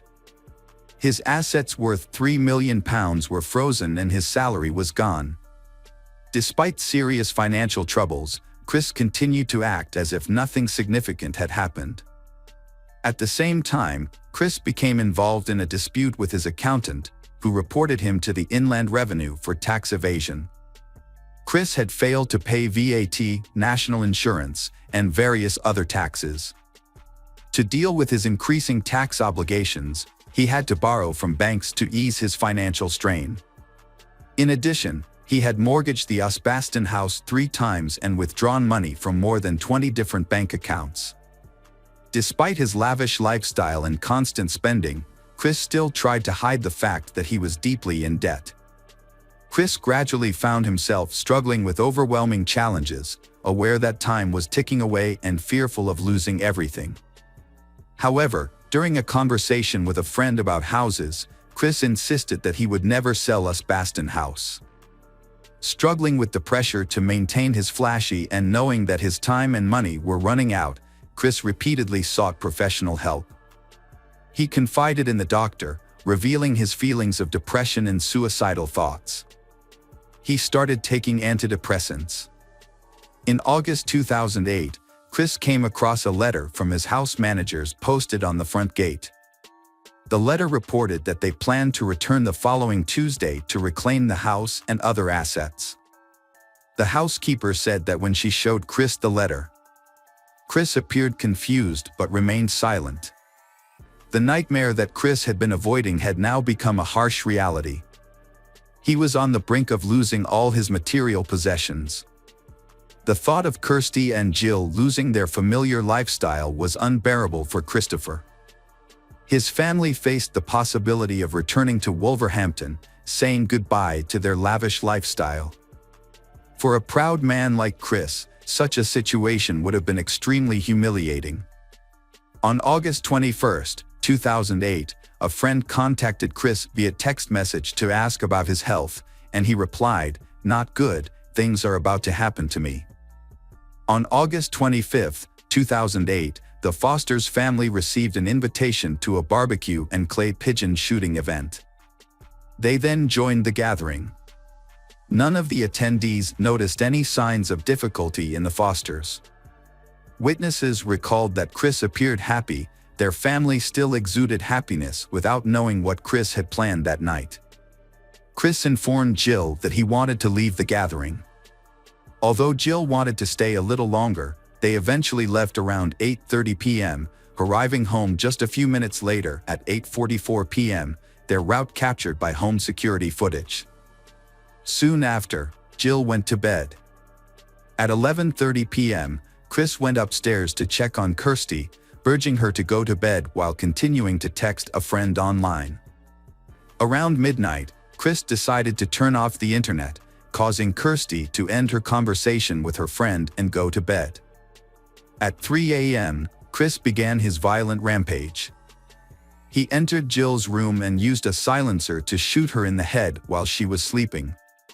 Next, he went to Kirsty's room and killed her in the same way.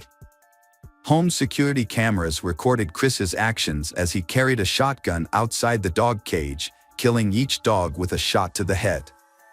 He then went to the stables and killed the horses before burning the stables with the animals inside. Chris appeared expressionless in the video. To prevent firefighters from reaching the house, Chris blocked the main entrance, shooting at the tires to make movement more difficult. He also pumped 200 liters of oil from the family's tank into the house's basement through connecting pipes. It is clear that Chris took deliberate steps to completely destroy the Osbaston house. His actions appeared to have been motivated by a desire to prevent others from acquiring property that he could not keep. Chris burned down his house and covered his car and belongings in oil. The fire quickly spread and destroyed everything. Chris, still carrying a rifle, went back into the house and lay down next to Jill's body in the bedroom, holding her as flames engulfed them. At 4:11 a.m., the security cameras stopped working. A neighbor saw the growing fire and called for help. Firefighters quickly arrived. The fire was too intense and difficult to control. As firefighters tried to put out the fire, neighbors watched the building burn, worried for those inside. In the following days, the media called in to search for Foster's family, but all efforts were unsuccessful. Because of Chris's wealth, the authorities opened an investigation, initially suspecting that the Foster family had been kidnapped. However, at the time, neither the bodies nor the security footage were found, so many speculated about what might have happened to them. It took 3 days for the fire to be completely extinguished. After the fire was extinguished, investigators carefully examined the house and found the bodies of Jill and Christopher on beds in a room that had collapsed into the living room. However, there was no sign of Kirsty. While some hoped she could have escaped, others feared she had been kidnapped. Sadly, Kirsty's remains were found in the rubble a few days later. Investigators used a brush to carefully collect her remains into a hearse.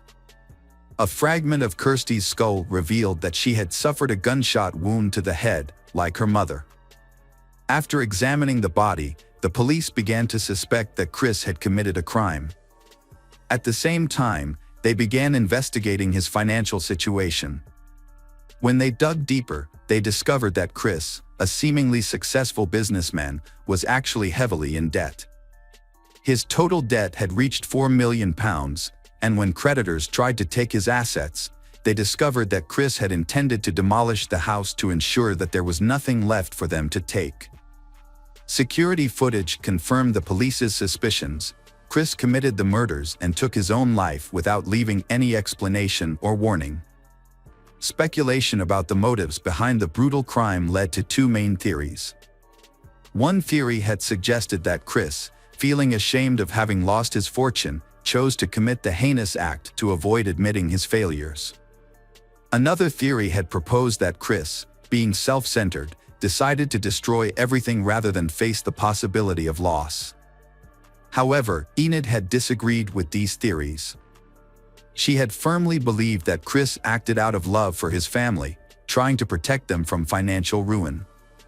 She had defended him and felt a deep sense of sympathy for his situation. In contrast, Chris's brother Andrew had held a very different view. Despite not speaking for 16 years, Andrew had briefly considered reconciling with Chris for their mother's sake.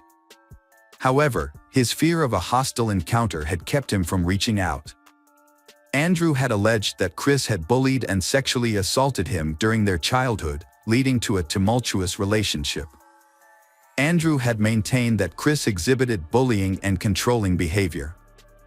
Andrew's attempts to reconcile with Chris in 1999 had been met with resistance. Chris had responded to Andrew's letter with a demand for a written apology, stating that Andrew would have to beg and scrape on bended knee to make amends. Andrew had believed that Chris refused to acknowledge his past wrongdoings and instead held on to long-standing grudges. For months after the tragedy, on December 19, 2008, a joint funeral had been held for 15-year-old Kirsty and 49-year-old Jill at their local village church. The service had been quiet and respectful, attended by close friends and family. Both Kirsty and Jill had been buried in the same plot, as requested by Jill's family. Chris had received a private funeral and was buried elsewhere. In the years following the tragedy, the remains of the burnt-out house and the family's charred belongings had been left on the site. These had included Kirsty's first aid book for her horses and a handwritten note detailing the family's meal plans for the week of the tragedy. The ruins of the house had remained until 2011 when the debris had been cleared. The 16-acre estate had been sold in 2014, with plans to build a new 6-bedroom house. Although the property had been put up for sale in 2012, it had taken 2 years to sell, reportedly after the price had been reduced. The reasons behind Christopher Foster's actions may have been financial struggles and the pressure to maintain a wealthy image. However, this had not justified the horrific outcome. Instead of having made sensible financial decisions or confiding in his loved ones, Chris had chosen a destructive path that had had devastating consequences for everyone. Thanks for returning. Let's unravel another perplexing mystery. The case of Vincent Brothers. Vincent Brothers was born on May 30, 1962, in Long Island, New York. From a young age, he was known for his charisma, reliability, and diligence. He also served in the Marine Corps Reserves. After graduating from Norfolk State University, Vincent moved to California in the mid-1980s to pursue further education and eventually earned a master's degree. Despite having a successful career as a school administrator, Vincent's personal life was marred by tumultuous relationships. His 2 previous marriages ended in divorce. In 1988, while working at California State University in Bakersfield, Vincent had a daughter with his girlfriend. He took his girlfriend to court to establish paternity and was eventually awarded custody and visitation rights. Initially required to pay $350 per month in child support, this amount was increased to $771 in 2003. That same year, Vincent was convicted of wife abuse and received a 6-day jail sentence and probation. In 1992, Vincent married for the second time, but this marriage also ended in divorce in 1996 due to accusations of intimidation and physical abuse by his second wife. While serving as the assistant principal at Emerson High School, Vincent was accused of sexually harassing a colleague. The woman claimed that Vincent assaulted her at his home and took her phone to prevent her from calling the police. When she tried to report the incident to the police, she said police discouraged her from pursuing charges because she was afraid of Vincent's reputation. The harassment continued at school, with Vincent allegedly touching her inappropriately. The woman eventually resigned from her job as a teacher, citing an unfriendly work environment.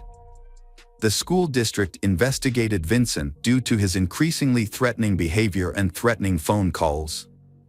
Despite Vincent denying the allegations and having no disciplinary record, the school district transferred him to another school as a precaution. Vincent then began working at John C. Fremont Elementary School in Bakersfield, California, where he also became famous and respected. Vincent was especially known for ensuring the safety of students by taking them home after school. While teaching at Fremont Elementary School, Vincent met Joni Harper, the school's security supervisor and basketball manager. Vincent and Joni began dating and eventually married after the birth of their first child, Marcus. Their family grew with the arrival of their second child, Lindsay, in 2000. However, Vincent's infidelity caused him and Joni to divorce in September 2001. 2 years later, Vincent and Joni remarried in secret, and their third child, Marshall, was born 4 months later. Joni eventually opened up to her friends about the problems in her marriage. Unlike before, she expressed her fear that Vincent might harm her.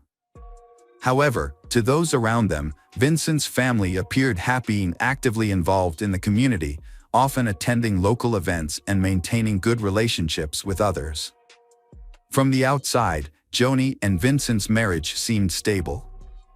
Joni continued to work as a basketball manager, pursuing her passion. However, no one expected that the tragic events hidden behind the family's happy exterior would soon emerge. 3 months before the tragic event, Vincent had moved out of the house due to frequent arguments with his mother-in-law, Ernestine. On July 6, 2003, Joni attended a church service with her 3 children, Marcus, Lindsay, and 6-week-old Marshall, as well as her mother, Ernestine. The family had lunch at Black Angus after the ceremony, then returned home for a nap. As was their custom, Joni and the children stayed in one bedroom, while Ernestine stayed in another room in the house. Tragically, the family was attacked in their home. The killer easily entered the house without signs of forced entry and shot Joni twice in the head while she was in the bedroom. Lindsay was also shot in the back. The noise alerted Ernestine, causing her to quickly arm herself with a .38 revolver and move toward the hallway to investigate. Unfortunately, she was killed before she could defend herself. The attacker shot Ernestine twice in the face, causing her to collapse in the hallway outside her bedroom. The attacker then entered the room and shot Marcus, followed by a fatal shot to the baby's back. Each shot was aimed very carefully. Instead of fleeing the scene immediately, the attacker went to the kitchen to get a knife and then returned to the bedroom. There, the attacker stabbed the victims multiple times in the back. On July 8, 2003, Kelsey Spann, Joni's best friend, became worried when she had not heard from Joni, Ernestine, and Joni's children since they went to church the previous Sunday. Kelsey decided to go to Joni's house to check on them using the key Joni had given her. When she tried to unlock the door, she found it difficult to open due to an obstacle. She then went to the back of the house and found an unlocked sliding glass door, which was unusual. Upon entering the house, Kelsey discovered Joni, her mother Ernestine, and Marcus, Lindsay, and Marshall, all dead. Kelsey immediately contacted authorities at 7 a.m. They arrived at the scene and discovered 5 family members brutally murdered. The family's peaceful home, located in a quiet neighborhood, became the scene of a horrific crime. The police investigation concluded that the family had been tragically killed on Sunday afternoon as they returned from church. Before leaving the scene, the perpetrator covered the bodies in the bedroom with blankets and pillows taken from other rooms. Detectives identified Joni as the primary target due to the severity of her injuries, suggesting the attacker had been extremely angry. Police were concerned about Vincent's safety and discovered he had been in Ohio. Detective Watts traveled to North Carolina, where Vincent was visiting his mother with his brother Melvin. When North Carolina police met with Vincent, they found him severely traumatized and unable to speak coherently, which did not provide many details about the investigation. Vincent's behavior was inconsistent with that of a murderer, and because he had been on the other side of the country when the murder occurred, police initially ruled him out as a suspect. He also provided receipts showing purchases made around the time of the tragedy, confirming that he had not been in Bakersfield, California, where the incident occurred. However, Detective Watts still doubted Vincent's innocence.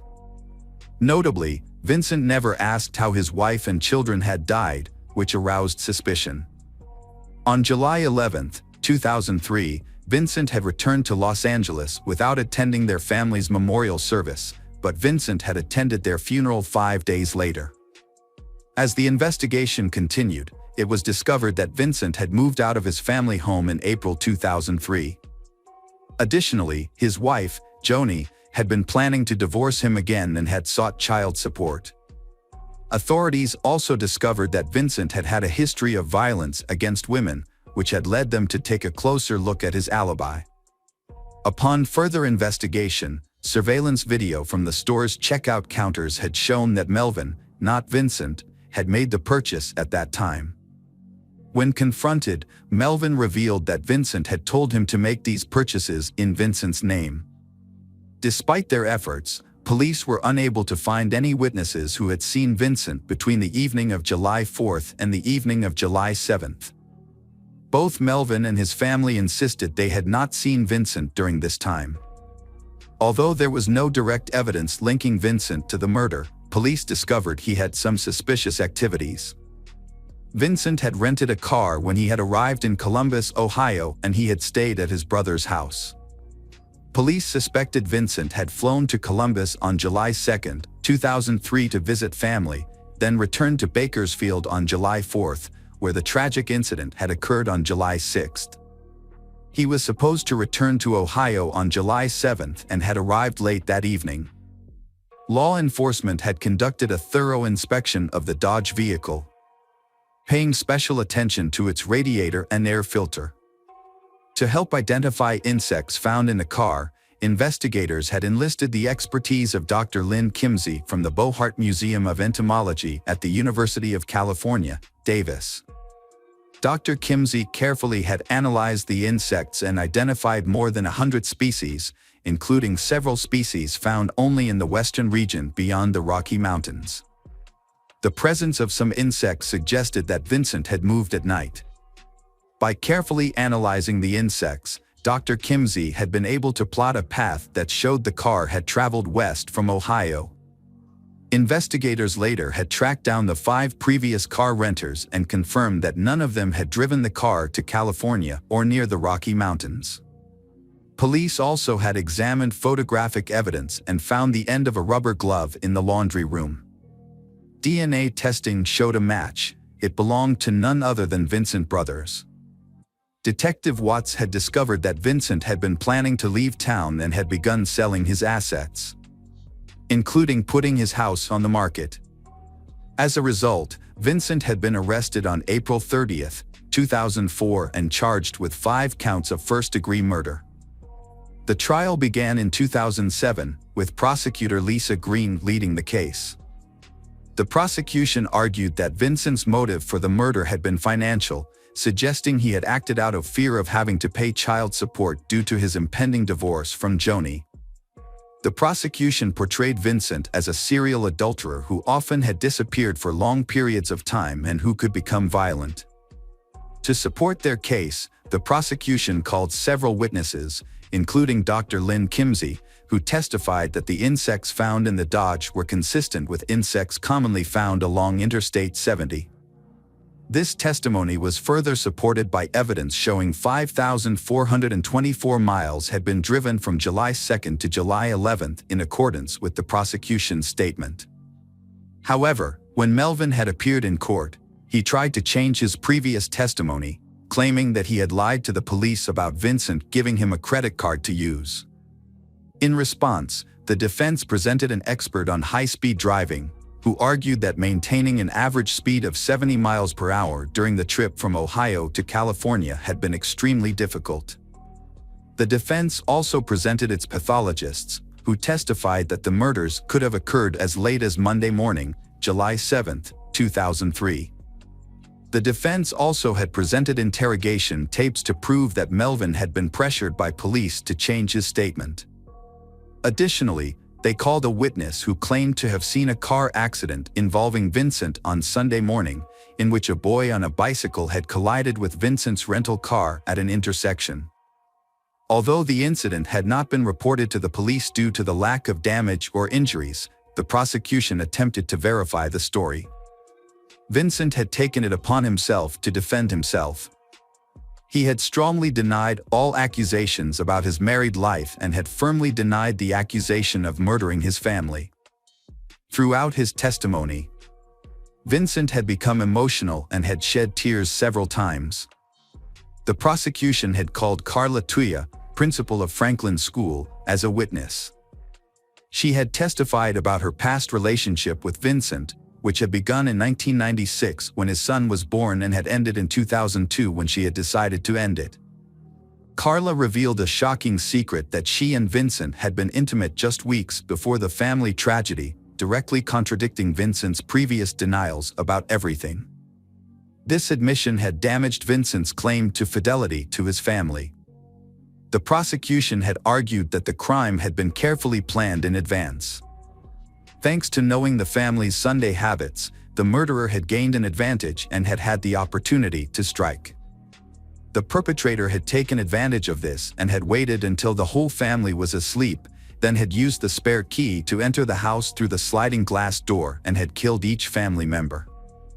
On May 15, 2017, Vincent had been found guilty of 5 counts of first-degree murder, making him eligible for the death penalty. The jury had reached this decision after hearing testimony from 137 witnesses and deliberating for nearly 2 days. After the verdict, Vincent had been removed from the courtroom and had been returned to the Luro detention facility under tight security. Then, on September 27, 2007, Durham County Superior Court Judge Michael Bush had sentenced Vincent Brothers to death by lethal. Hi everyone, thanks for returning. Let's unravel another perplexing mystery. The case of Carrie Leah Farver.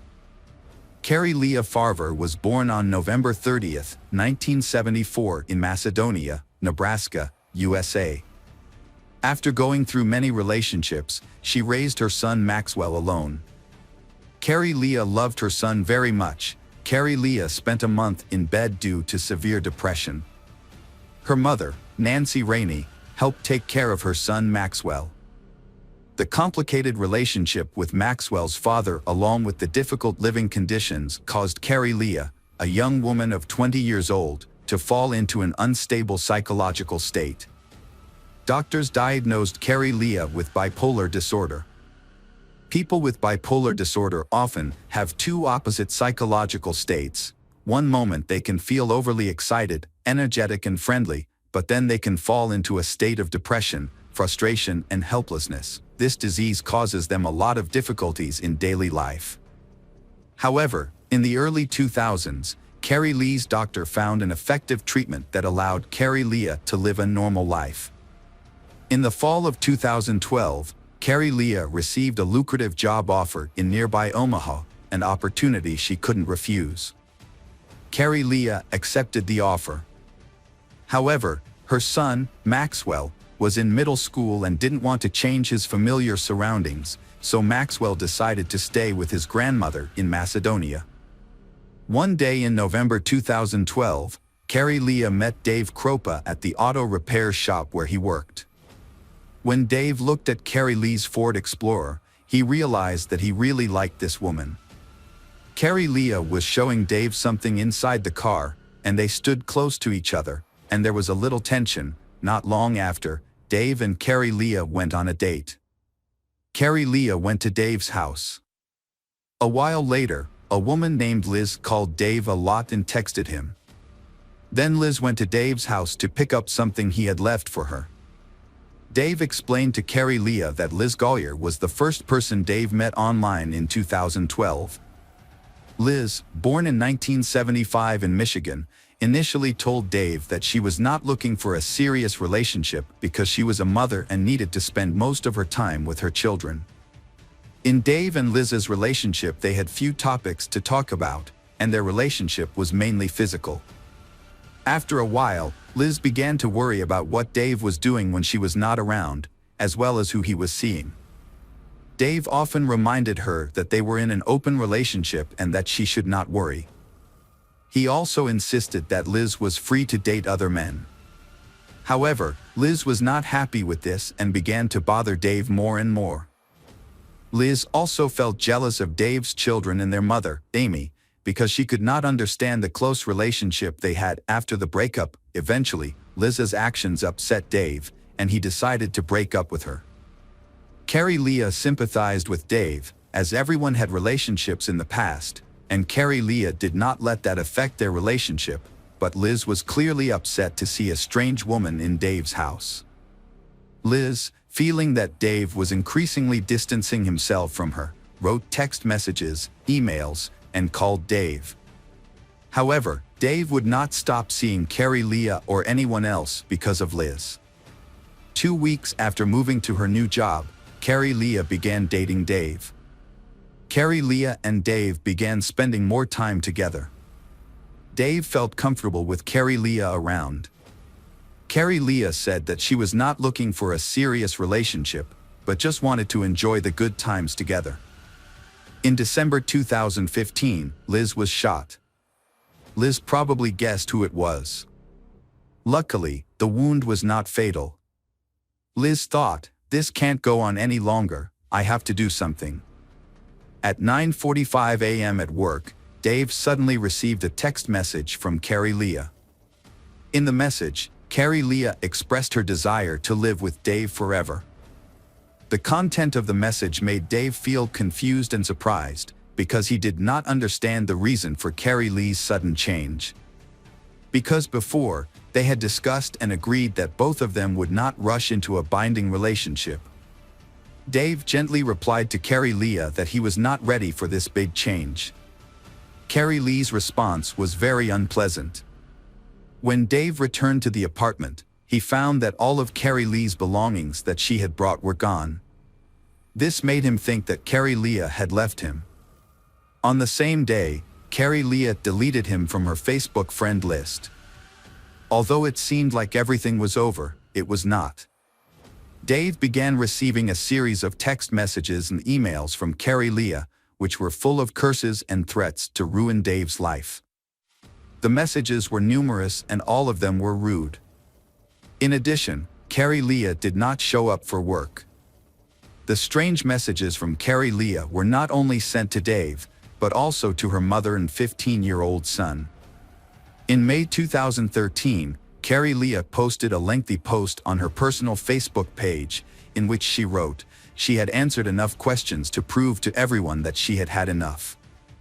You can either believe that she was a girl, or leave her alone. She quit her volunteer job and she was fed up with people giving her a hard time. She just didn't want to go home right now.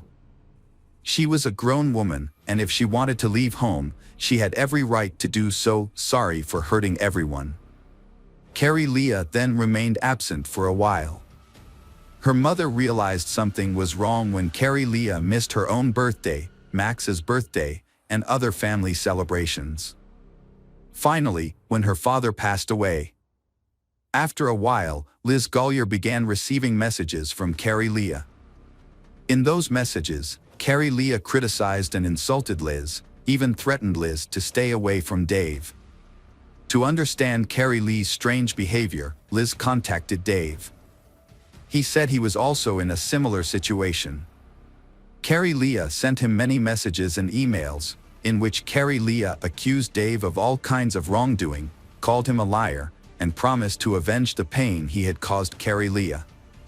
Gradually, the messages from Carrie Leah became more threatening, with confusing content and grammatical errors. Carrie Lee's mother insists that her daughter is not a hot-tempered person and has always been very careful in writing letters and documents. Carrie Leah pays attention to spelling and presentation. Is her bipolar disorder relapsing and developing into something more serious? After Carrie Lee's confusing actions, all the evidence points to Carrie Leah having psychological difficulties. Liz and Dave often receive hundreds of text messages and emails, even when they are together. Their phones constantly buzz with messages, which makes them both uncomfortable. Although they continue to date, Dave feels uncomfortable around Liz. She becomes more and more demanding, despite always insisting that Liz is fine with their no-strings-attached relationship. In January 2013, Dave found Carrie Lee's car in his front yard. Dave called the police and reported the incident. The police came to check the car and found no suspicious signs. The police then turned the car over to Carrie Lee's parents. Carrie Leah continued to text Dave and Liz. Carrie Leah even started sending pictures of Dave's children and threatening to harm them. As time went on, Carrie Leah continued to stalk them. Liz became increasingly jealous, made Dave angry and tired of the situation, and finally decided to end the relationship with Liz. In August 2013, Liz reported a fire at her house, which killed all of her pets, including a snake, a cat, and 2 dogs. Liz told the police that Carrie Leah had repeatedly threatened her through text messages and emails. So she suspected Carrie Leah of starting the fire. The police seized Dave and Liz's cell phones. Someone damaged Dave's auto repair shop and threw a brick through the window. Dave felt threatened, so he bought a gun to protect himself. After a while, Amy Flora, Dave's ex-wife, also began receiving threatening messages from Carrie Leah, because Dave often spent time with the children and met Amy. The police became suspicious for reasons that were hard to understand. Dave had only dated Carrie Leah for less than 2 weeks, but had been following him and his ex-girlfriends for 3 years. Meanwhile, Carrie Lee's family had not seen her for 3 years and were trying to find her, using every method possible. In 2015, these efforts paid off. Police officers Ryan Avis and Jim Doty volunteered to investigate Carrie Leah Farver's disappearance. However, they found no evidence that Carrie Leah was alive.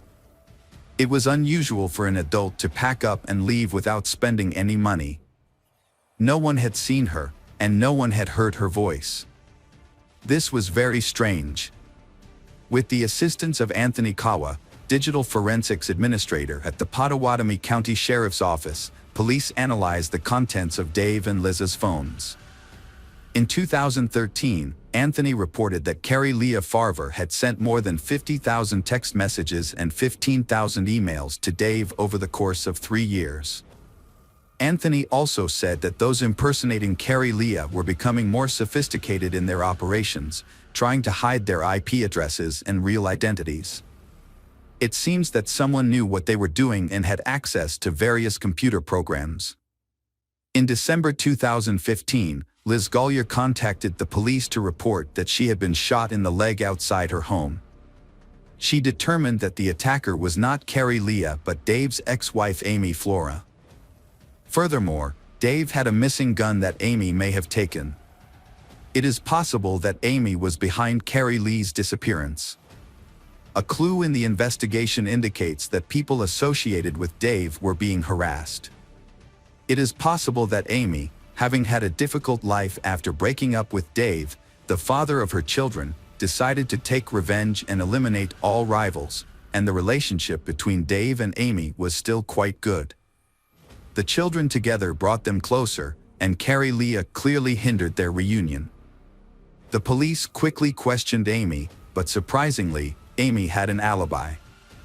She was not at Liz's house when the shooting occurred, and this was confirmed by several people. Because there was no hard evidence, Amy was not arrested.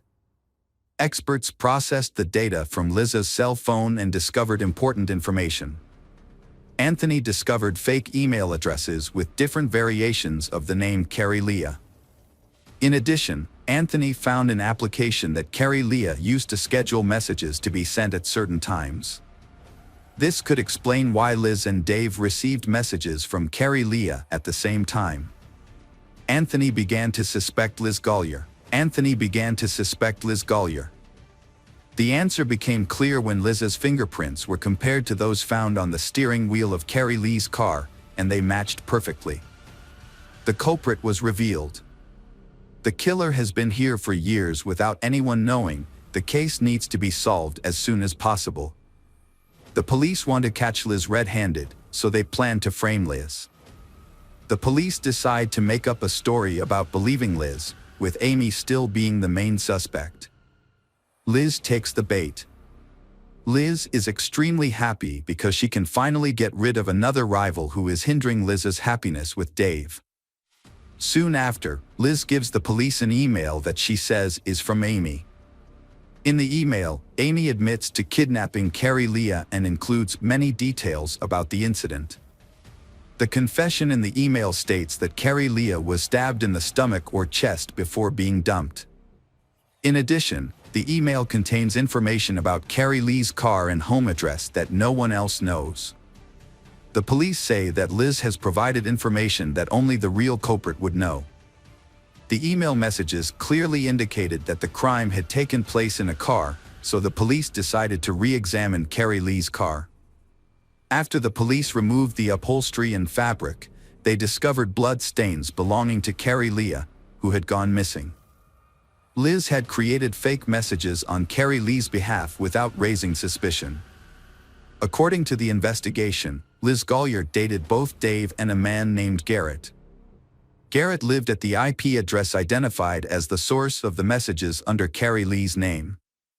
When talking to Garrett, the police discovered that he had been in a long-term relationship with Shaunana Gollier, known to many as Liz. Garrett had invited Liz to live with his children after a fire.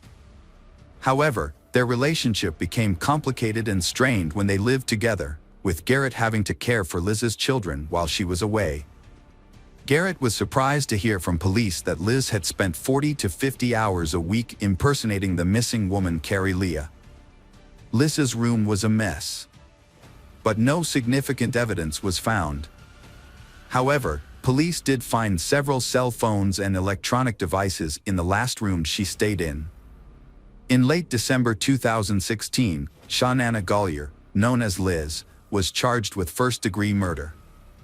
Liz's attorney, James Martin Davis, hopes the case will fail because Carrie Lee's body has not been found, the murder weapon has not been found, and Liz has not pleaded guilty.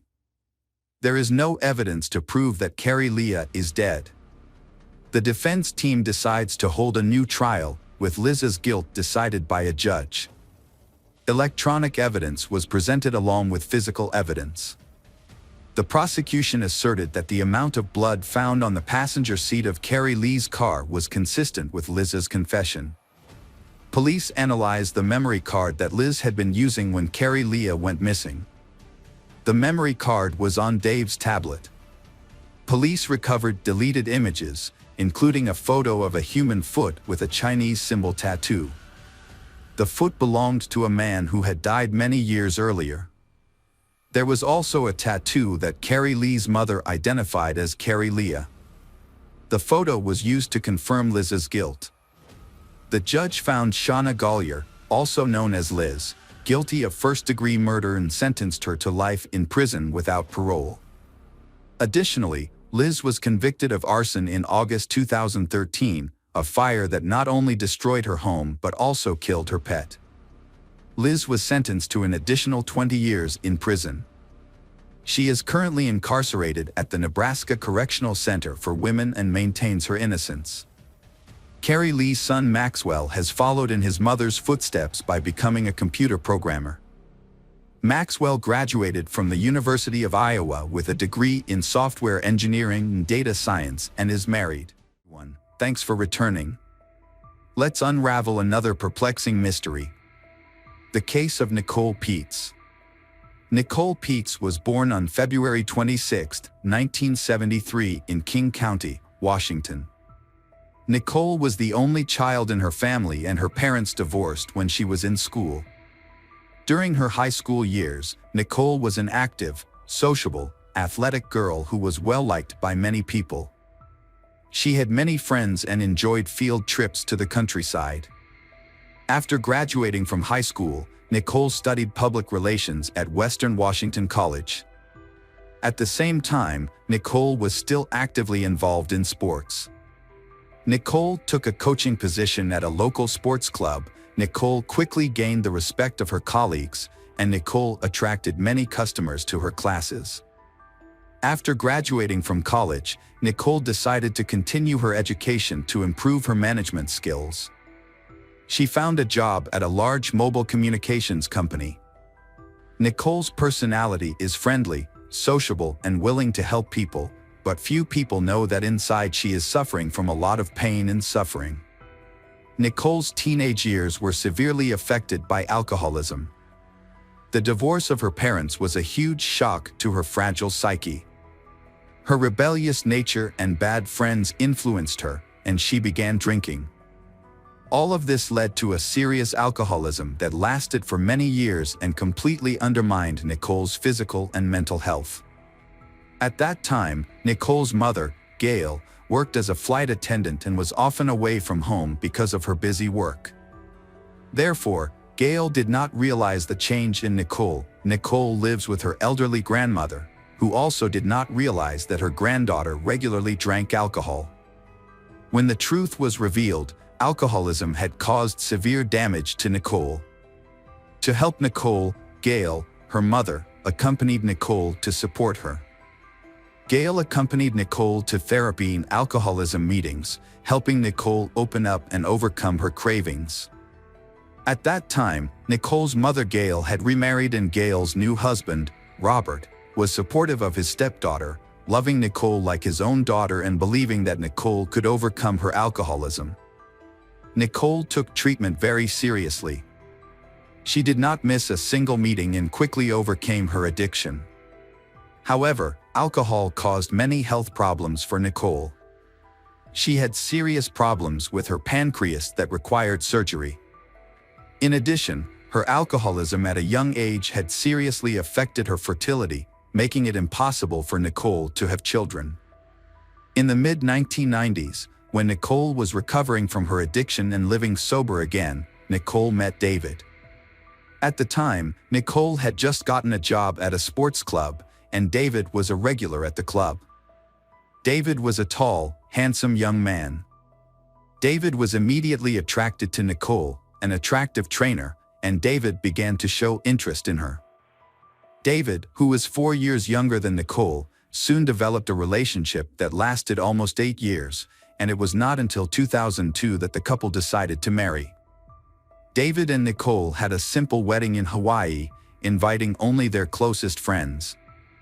After their marriage, the newlyweds bought their own house and began to settle down in the town of Linwood, Washington. Nicole was a friendly and outgoing young woman who quickly made friends and built good relationships with her neighbors. Nicole loved animals and had several dogs. Because she could not have children, Nicole devoted all her love to these pets. David and Nicole were a perfect couple. They often went for walks with their dogs and always had happy smiles on their faces.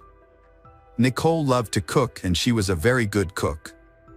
Nicole often treated her husband to delicious meals cooked by herself.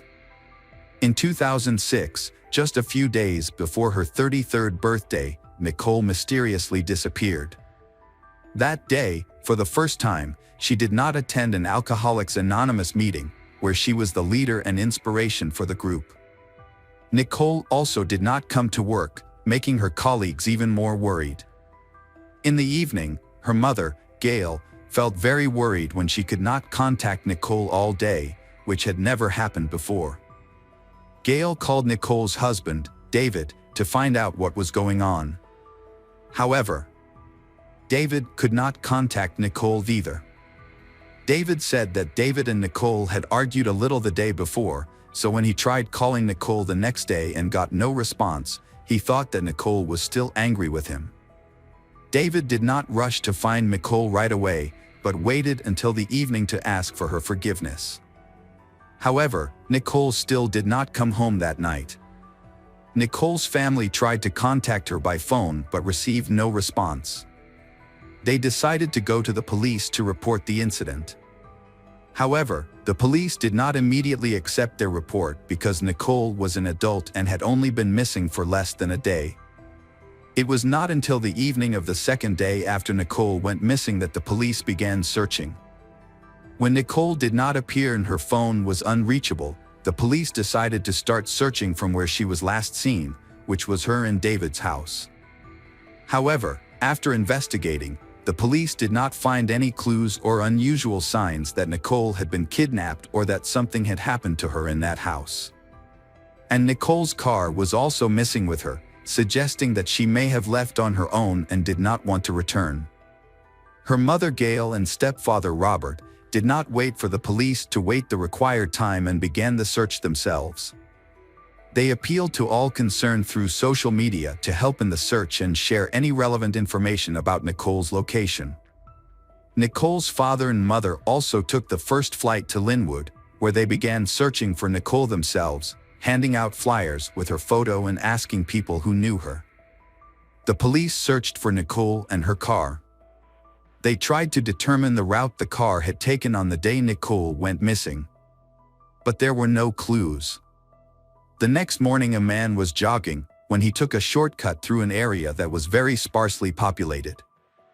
As he passed through that area, he noticed something strange in the bushes.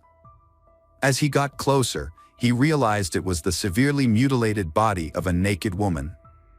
He immediately called the police and reported the incident. The police quickly arrived at the scene. At the scene was the body of a young woman without any clothes on. Based on the number of bruises and scratches, the victim had been brutally beaten. The cause of death was asphyxiation due to strangulation with bare hands.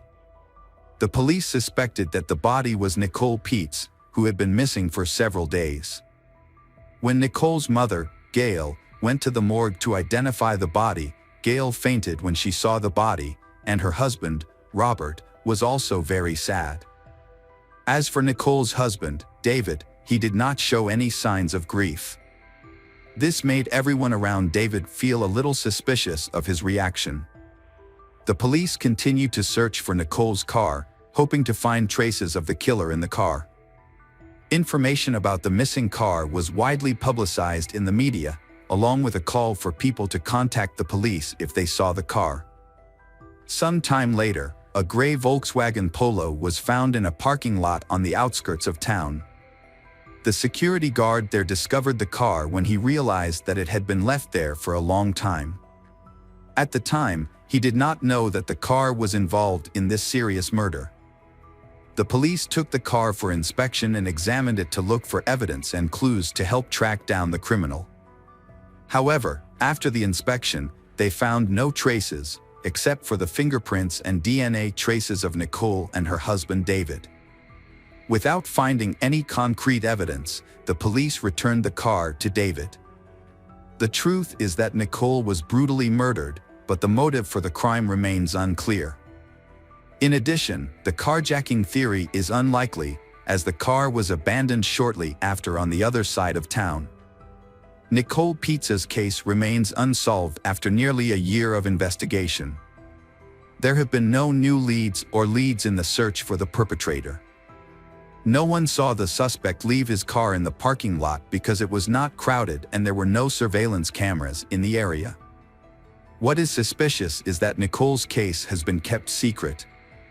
Information about the investigation and new evidence has not been disclosed to the family.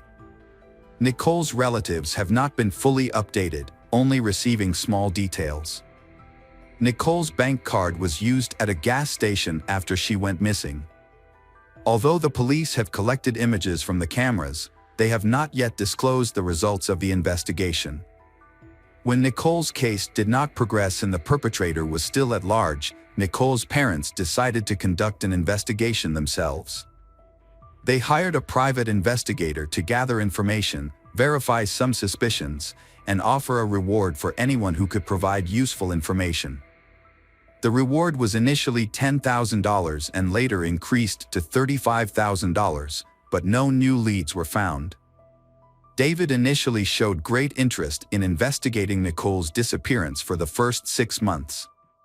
However, after that time, he began to distance himself and had little contact with his in-laws, and David eventually remarried and had children of his own. The news of David's remarriage and children of his own came as a huge shock to Nicole's mother, Gail, because Nicole was unable to have children and was often blamed by David. A grief-stricken Gail repeatedly hinted that the culprit might be her son-in-law. 6 years later, Nicole's case took an unexpected turn. David was arrested as the prime suspect in the case. David did not expect that he himself would be the focus of this investigation. Previously, David had changed his residence and lost contact with Nicole's family, so he thought that the case was over and no one was looking for him. However, David was very surprised when the police raided and arrested him. At that time, David even declared his innocence and was willing to take a lie detector test, but he failed the test. As for the police, they suspected David from the beginning, but lacked concrete evidence. In order to arrest David, the police gathered a lot of evidence to ensure that he was responsible for the crime. In fact, David himself probably thought that he had committed the crime perfectly and would never be discovered. A video from the gas station provided an important clue. Footage of the moment a man paid with Nicole's card showed that the man looked similar to David. Although the man was wearing a hat and sunglasses, making identification more difficult, the footage was a key clue in the case. Police also discovered that Nicole was not wearing her wedding ring. Nicole never left the house without it. Initially, police thought the ring had been stolen with other items, but the box containing the ring was later found on a dressing table in Nicole's home. Police discovered a mouth guard in Nicole's mouth during the autopsy. This was a device Nicole had been prescribed shortly before the tragedy, as she suffered from uncontrollable spasms of her chewing muscles due to anxiety, which led to worn enamel and chipped teeth. The presence of this device suggested that Nicole may have been murdered while she was still asleep in her bed. It is possible that David had forgotten that his wife was using a mouth guard because she had only recently started using it. In addition, the police examined the traces left in Nicole's car. Only David's and Nicole's fingerprints were found in the car. No traces of anyone else were found, suggesting that there was no third person involved in the murder. The investigation also shed light on Nicole and David's family situation at the time.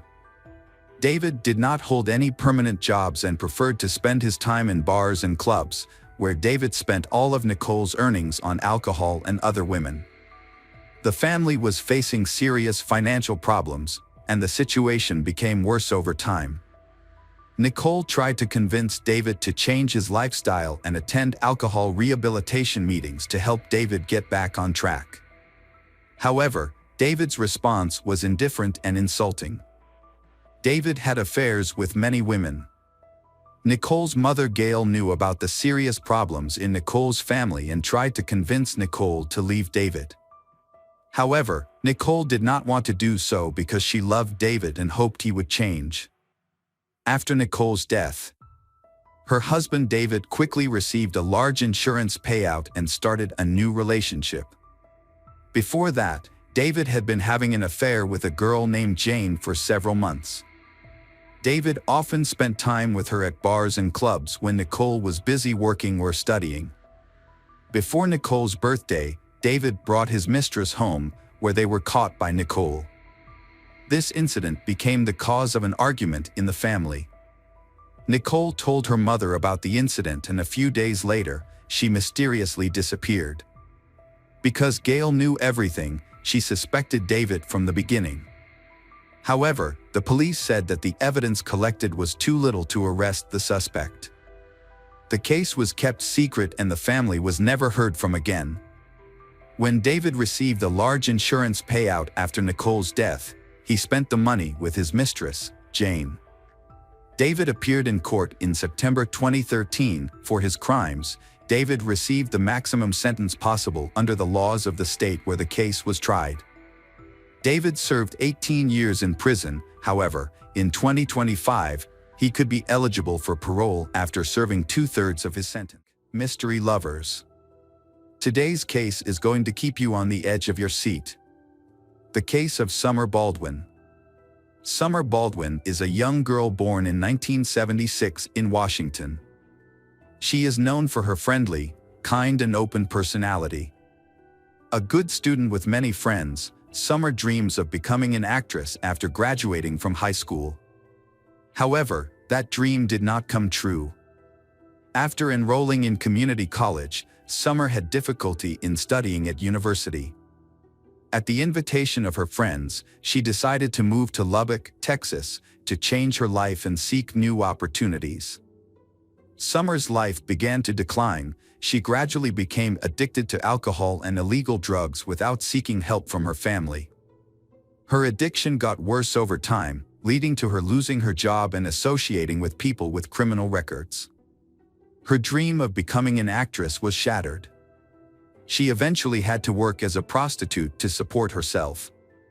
Meanwhile, Summer's parents, unaware of their daughter's problems and believing she was living a successful life, were devastated when they received news of her tragic death in September 2005. There is little information about Summer's friends or where she frequented. However, there is one important piece of information to note. Just a few months before her death, Summer was a key witness in a major federal counterfeiting case. This suggests that her murder may have been gang-related and possibly premeditated. This attracted the attention of the Federal Bureau of Investigation, FBI, which placed the investigation under close scrutiny. The police began their investigation and summoned the first suspects. The police first summoned Rebecca, Summer Baldwin's best friend, for questioning. Rebecca shed some light on Summer's work and revealed some information about Summer's boyfriends. One of them was aggressive when he tried to hold her hand, and kept following her even after they broke up, so that man became the main suspect in the case. However, the police arrested this man and brought him to the police station. But he completely denied his involvement in the case. He seemed genuinely surprised and saddened by the news of Summer's death. Moreover, he had a solid alibi for the night before the tragedy. He had been involved in a bar fight because he was drunk and had to spend the night in a cell with another prisoner. Therefore, the police had to release him. Marguerite, another friend of Summer's, provided vital information to the investigation. She met Summer the night before the murder and they had a conversation. They met on September 11th in the parking lot of a convenience store. A red van pulled up to the store, and a young man of Latino appearance got out of the van and entered the store. At that point, Summer got out of the passenger seat and greeted Marguerite. She told Marguerite that the man was a customer of hers, and that it was the second time she had seen him recently. After the man exited the store, he got into the driver's seat, and Summer got back into the van. Marguerite did not remember which direction the van went, nor where the couple was headed for their date. She also said she had never seen the man before and assumed he was not local. The man had very short hair, like a soldier, but Marguerite couldn't see him clearly because it was dark. Police later discovered a suitcase that was covered in trash and feces, but the contents were intact and new. The label and plastic attachments were still intact, indicating that the person who purchased the suitcase had not removed it. Police investigated and discovered that the suitcase was a large model and was only sold at 2 stores in the city. Police determined that a pair of identical suitcases had been sold the day before the murder at a Walmart store in the area of the city where Summer was last seen. The suitcases were purchased at 2 different times, the first in the afternoon and the second around 2 a.m. This discrepancy in purchase times struck police as odd and suspicious. Police went to the store and requested to review surveillance camera footage. After reviewing the documents, they discovered that the first suitcase had been purchased by an elderly couple. The couple did not arouse suspicion and explained that they had bought it for a vacation. However, the second suitcase was purchased by a young man who appeared to be Latino, had a slim build and very short hair, and looked like a military man. This led the police to suspect that this was the man the witness had mentioned when he saw him with Summer in the supermarket parking lot. This man also bought a pair of disposable gloves. The coincidence was so great that the police believed they had found the right person. This man was very careful to use cash to make payments instead of a card, in order to eliminate any personal traces. However, he did not anticipate that there would be cameras that would detect him. These cameras accurately recorded his license plate number.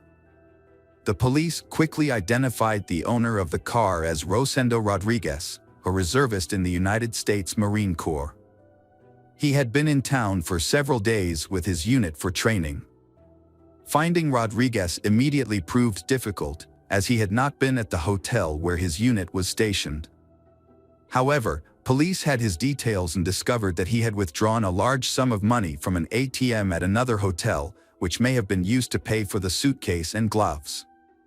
Rodriguez had not stayed at the hotel where he used the ATM. Instead, a man named Thomas Rodriguez had checked in on September 11th. It turned out to be the same man, but using a different name for reasons unknown. The hotel room Rodriguez had rented, from which he had checked out, had not been cleaned, yielding crucial evidence. There were brown stains and splatters on the carpet, bed, and walls that looked like dried blood. A card from a new suitcase was found near the bed, and a trash bin contained used birth control pills and disposable gloves. Forensic analysis confirmed that the dried blood in the room belonged to Summer, and the DNA on the birth control pills and gloves matched both Summer and Rodriguez. There was no doubt that they had found the killer, but Rodriguez had left town by then. However, with all the information they needed, tracking him down was easy. Rosendo Rodriguez III was born on March 26, 1980, in Wichita Falls, Texas, to a poor Mexican immigrant family. Reports indicate that he experienced violence and harsh treatment as a child. His father, described as domineering and aggressive, struggled with alcoholism and was often abusive to his wife and children. Throughout his childhood, Rodriguez showed an aggressive nature, often getting into fights at school. However, as he grew older, he learned to control his anger. After graduating from high school, he attended Texas Tech University and moved away from his parents, living on his own. He held a variety of jobs before deciding to serve in the U.S. Marine Corps, including working at a pizza parlor, as a mail carrier, and as an office worker. His military colleagues described Rodriguez as quiet, disciplined, and responsible. He was considered a trustworthy friend, always willing to help others, and had a solid academic background. He was also attractive, which made him attractive to women. Rodriguez was arrested on September 15 at his home in San Antonio. When police arrived, he remained calm and appeared unaware of the seriousness of the situation. During the search, a striped shirt and shorts were found, matching the outfit he was wearing when he purchased the suitcase, which was captured on surveillance video. His laptop and cell phone were also confiscated.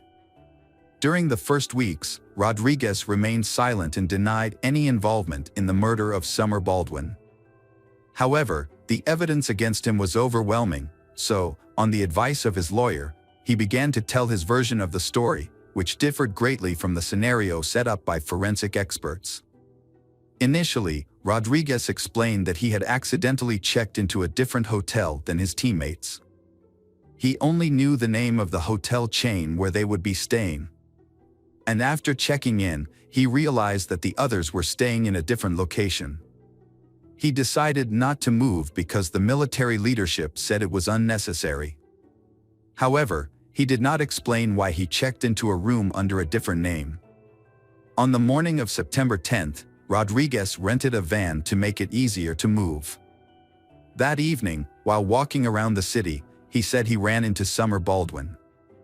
According to his account, he saw a blonde woman sitting on a bench by the side of the road, covering her face with her hands as if she were crying. Curious and concerned, he stopped to check if she was okay and needed help. They began chatting, she calmed down, and then they went to his hotel room, where they talked and had a few drinks. In his testimony, they were not intimate. The next morning, Rodriguez drove her home, but they agreed to meet in the evening. He picked her up at the same location around 9 p.m. and went to a supermarket where Summer met her friend Marjorie. They then returned to the hotel, where Rodriguez said there was consensual intimacy between them. However, Rodriguez later said that Summer became aggressive and demanded money, which surprised him because he did not realize he was seeing a prostitute. And Summer's demand for money made him feel threatened. He disarmed her and punched her in the face, causing her nose to bleed. Rodriguez claimed that he had no intention of harming Summer and that his actions were in self-defense. However, just a few minutes later, Summer collapsed on the bed, convulsing and foaming at the mouth. Rodriguez said that he tried to help her, but was unable to perform CPR due to the blood and foam on her face. After a minute, Summer stopped breathing and Rodriguez realized that she was dead. He became panicked and took several actions to cover up the incident. Rodriguez went to a nearby store, bought a suitcase and gloves, then returned to the hotel, put Summer's body in the suitcase and threw it in the trash. He knew that the suitcase would be taken to the landfill the next morning. Rodriguez then checked out of the hotel, returned the rental car and drove home to San Antonio, trying to pretend that nothing had happened. However, investigators found several inconsistencies in Rodriguez's testimony that suggested he had lied. One of the key pieces of evidence was the testimony of Marjorie, who met Summer in the parking lot on the night of the murder. Marjorie claimed that Summer made it clear to her that the man was her client, with whom they had previously had a paid encounter. Rodriguez claimed that everything between them was consensual, but evidence on Summer's body suggested that she had been taken advantage of. It is possible that their first night together was consensual, which is why Summer agreed to meet Rodriguez again.